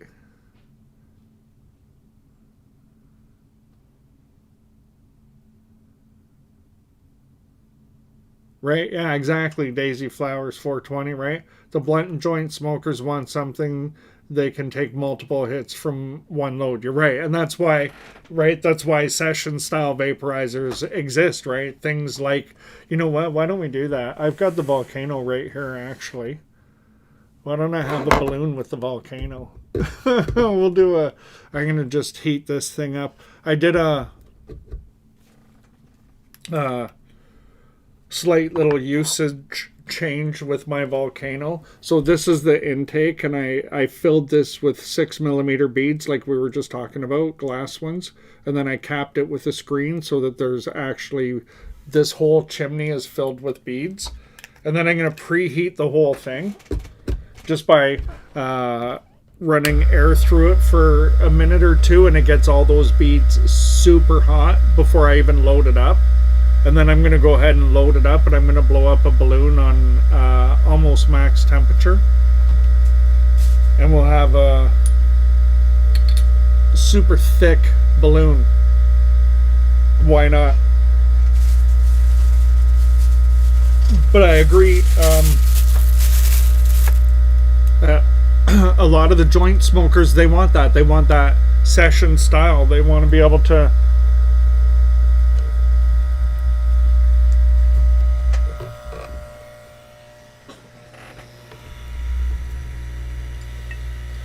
sip on it more than rip on it, right? That's a beauty about having all of the different devices that are available. Having so many different things. I gotta give myself some room here. Having so many different things available in the market. It's just learning which one matches your style, right? So, and this is where it's a great parallel. If you do bong rips, right, one and done style is probably going to work for you. If you're a joint or a blunt smoker, a session style vaporizer is going to work for you. If you're focusing on mindfulness and being present and slowing down, a ritual vape is going to be a great add-on to whatever it is you're doing.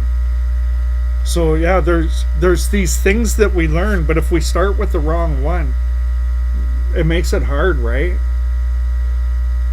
I do have it. You know what? I do have the herb cloud handy. You know what? I'll grab that 1 second. Let me just do this balloon. We'll rip through it really quick, and then I'll pull the herb cloud out, and I'll probably finish a live stream with that. Let's do that. That's cool. Yeah. Convector V2, nice. That's a super flavorful one, eh? Alright, I think that should probably get that good and hot. Now I gotta be careful because the components are pretty hot. And I used a chamber reducer in here. So I'm just putting in a single, about 0.25 of a gram, blowing up one balloon. I got all those beads in here. Plus I got the chamber reducer in there. This thing's hot right now.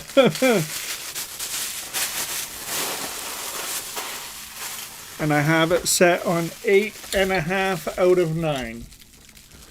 Gonna make sure I got lots of thick vapor. There we go. That's what we want. We're gonna have a balloon. I know the noise, right? We're almost done.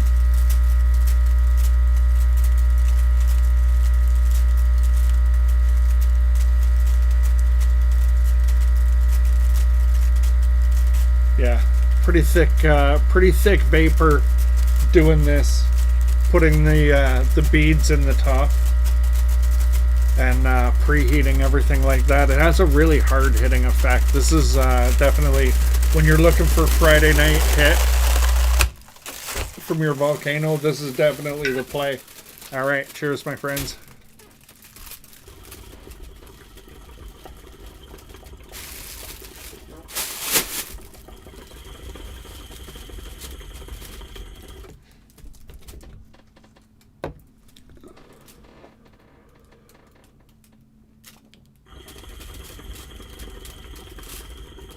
See, this is definitely not a single hit. This is not a quick hit.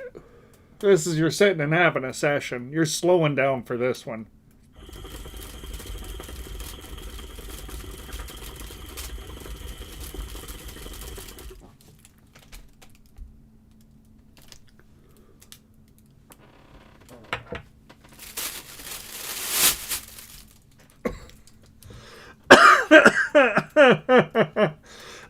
What a great way to start a Saturday. That's hilarious. No idea.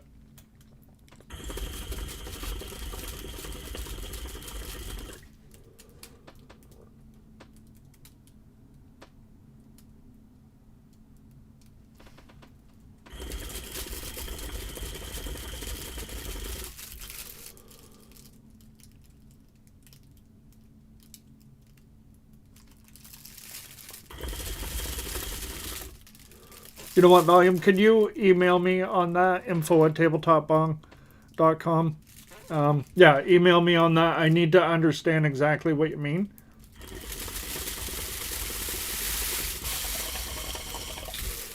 But if you're having a... yeah, happy Saturday. If you're having a lot of vapor escaping, it's going to be a small adjustment for sure. It's just a small adjustment. I've gone through that too. So I've learned where to look. I just need to know exactly, like, send me a picture of the vapor escaping, where it's escaping, and then I'll throw the fix your way if I have it for sure. Yeah, cool. Okay, bye, Rob. Nice talking to you. We'll catch up real soon, buddy.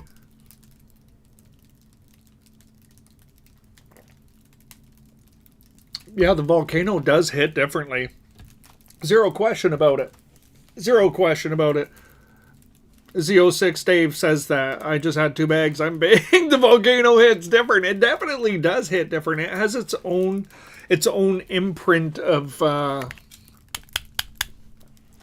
extraction. Like, it does its own thing, its own way, and I'm blown away, honestly, by what I can do with the classic volcano all these years later. You know, I can still push it with a slight user difference, like I'm just doing there, to get these super thick balloons. And I don't know if you noticed, but I didn't cough at all.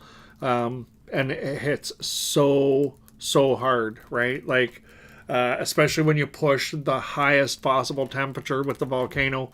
It's a pretty heavy extractor. Not much question about it.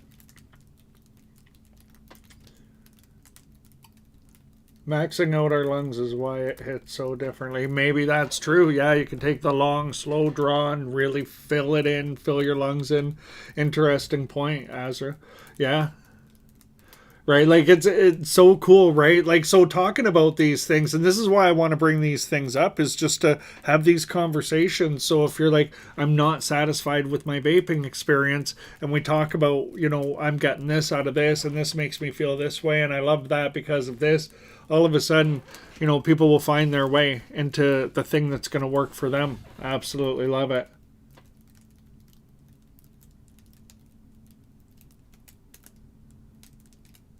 Okay, all right. That's a great question, Dispatcher. Dispatcher. Oh, I'm too high for that right now. So the question is, day to day, are you mostly using a ball vape as your main daily driver, or do you use a variety of devices outside of making videos, etc.? I probably use the locked pearl, right? My tabletop locked pearl. I probably use this, I'm going to say 50 to 60% of the time. I find it's really easy and it gives me exactly what I want. But there are times I want to go, really like single one and done, and I want to push a little bit harder, and I want those quick hits. I'm not doing that with the locked pearl. I'm not pushing it like that. I'm not looking for that experience from that device. So, but definitely locked pearl first, and then a variety of ball vapes would be next. But probably rivaled with a pen style vaporizer as well. That probably rounds out the three things I'm doing the very most, for sure. Yeah.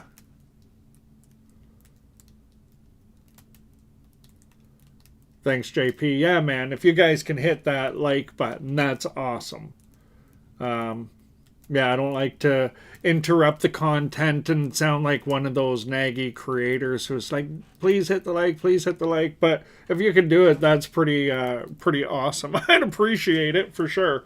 All right, let me move this and get the ball vape back for a second here.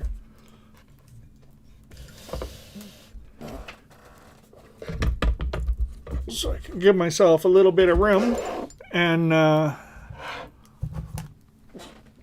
let me bring this back in for a minute. I wanted to talk about this too. The Crown Ball Vape. This is a different bowl, but I mean, this is the Crown itself, right? This is the ruby version.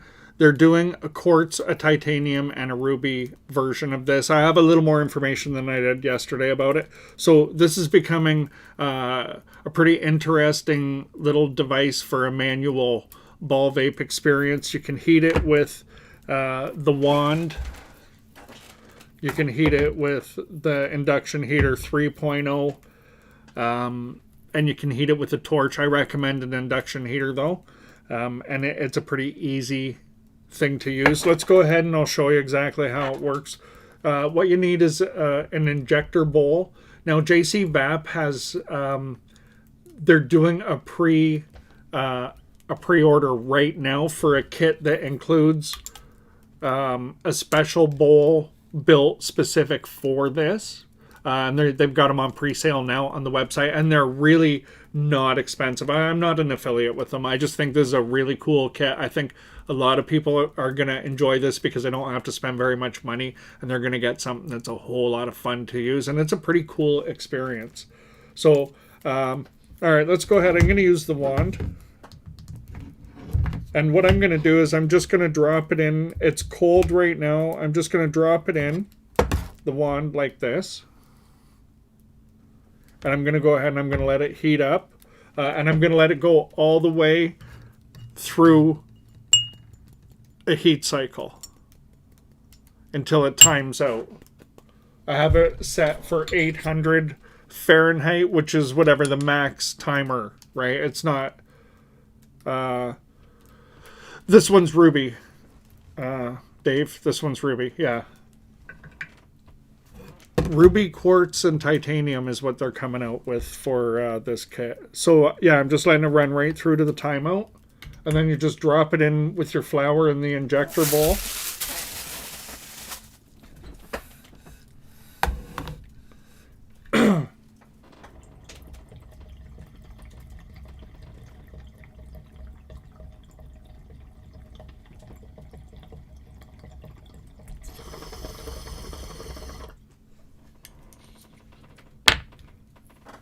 So inside here, this chamber in here is filled with, I can't remember if it's 2 or 2.5 millimeter beads.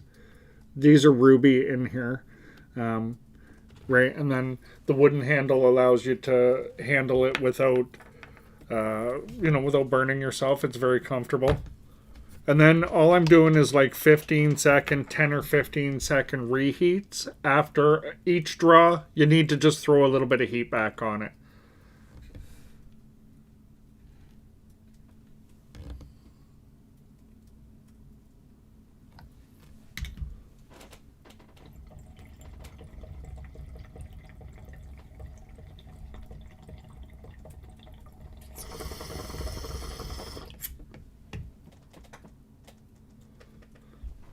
And you can get this thing good and hot.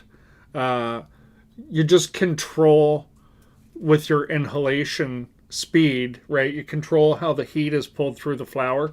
So, if it's really hot and the harder you pull, the bigger the cloud you're going to get, right? But you have to be careful that you don't scorch the flower. So, you can really control the entire experience. It's a fully manual experience, but for, not very expensive. I was blown away by the pricing. I know everybody's going to see a different price depending on what country you're in or whatever, right? But, I mean, if you look at JCVAP website,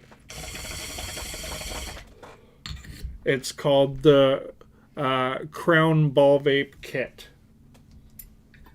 Right? You can see it there. Yeah, this thing, it's getting a lot of attention in the DIY community, right? Just pairing it with an injector bowl. The tabletop lock pearl bowl works really nicely with it too. Right? But now they're coming out. They've got the kit on pre-sale. So that's pretty cool too. I think a lot of people are going to get into this one and spend a little bit of time getting an exact technique dialed in. If you get your, let's say you're using the induction heater 3.0 and you can watch the seconds, right? And you can get it down to a perfect timing and then repeat that, you're going to get this crazy good experience without spending a lot of money. But you're going to have to take the time to learn it to that level to get that crazy perfect of an experience off of it, right? Like you would if it was a coil driven ball vape that is predictable because you set the temperature. Yeah. What do I think of Yocan vaporizer? That's an interesting question. I think Yocan fills a spot that is really important. I've reviewed a number of devices actually from Yocan in the past, and I've taken a really good look at what they are and how they manufacture them. And I think honestly, Yocan provides a fair value for what they ask for the price. And sometimes the devices that they create play far beyond the actual price point they ask for them. And I think it's great that if somebody's only willing to spend a little bit of money to try dry herb vaping, and if they land on a Yocan device, at least they're landing on something that's going to provide half decent vapor, regardless of the price point. Might not be the best flavor, but at least it'll hit hard enough to feel like they were vaping something. So, yeah. Tabletop cult, I love it. Are we in a cult? I love it so much. That's too funny.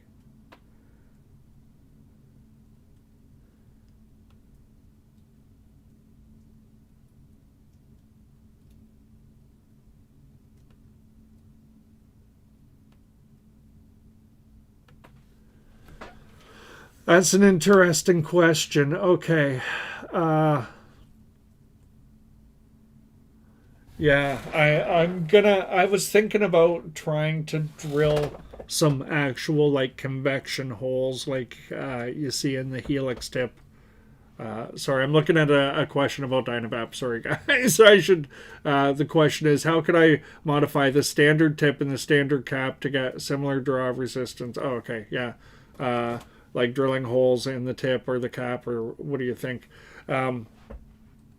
Yeah, I think probably the only thing without changing out any parts is probably drilling holes in the tip like you see with the Halo, right? The Halo's got those convection holes in the side of the tip. I think that's all you can really do if you're going to modify a tip like that, right? Like, I don't know what else you can do. I've thought about trying to under the screen, the CCD, I filled it in with 2mm beads and then put a little screen in there to hold it, right, to try and add more heat under there and stuff. I've tried all kinds of different modifications to the tip and didn't really find any of it made a significant difference, honestly. Yeah. Yeah, nice. Good. Thank you. I'm glad the lag is fixed. Yeah. No, I never take a tolerance break. Never. Not unless I'm forced to. If I have to travel somewhere, which I haven't in a while, but if I have to travel somewhere where it's illegal, then, of course I'm taking a tolerance break at that time. But yeah, otherwise, no tolerance break for me. I manage my intake carefully by using small doses, right, and really thinking about how I use it. And when I use the locked pearl, I'm only using 0.1, 0.15 of a gram. I'm taking 5 or 6 really nice draws off of it. And I'm getting everything I need from that, and I'm moving on most of the time, right? So I can really, yeah. So I forget the question now. Uh-oh. Yeah, it's probably time for me to think about, oh yeah. There we go, tolerance break, thank you. That's funny. Oh my goodness. Yeah, it's probably time for me to think about wrapping this up. I can't even think straight anymore. What am I going to do to really rip something here? I guess I'm just going to load a fairly good amount of flour into this ball vape, and I'm just going to give it a really good one before we're done here. Well, yeah, that's one. But yeah, I definitely think it's time to wrap it up. I'm dropping stuff now. It's been a whole lot of fun today, guys. What a fun conversation. I love that I had probably had about 10 more things on my list of things that we could talk about, and the conversation has gone in so many different directions. It's been so much fun just following the thread wherever it has felt like going. Those are my favorite kinds of conversations and my favorite kinds of live streams, right? Because we're talking about whatever it is you guys want to talk about, and what feels relevant versus what maybe I thought we could talk about. So it's pretty cool. I love it. I love the way it flies. So, yep, it's definitely time to wrap it up, though. So I'm going to rip one more here, and we'll call it a day, my friends. Really appreciate y'all for taking the time to be here. Why am I doing that? That's where I'm at, see? It's time to stare at the wall for a little bit. Oh, my goodness. Cheers, my friends.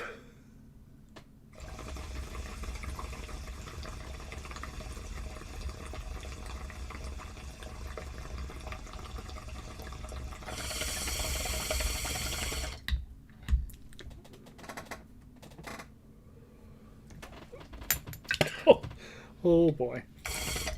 Yep. we all know the moment where you're like, was that the one that was the one too many? That one, if it wasn't the one, the next one will be. All right, my friends.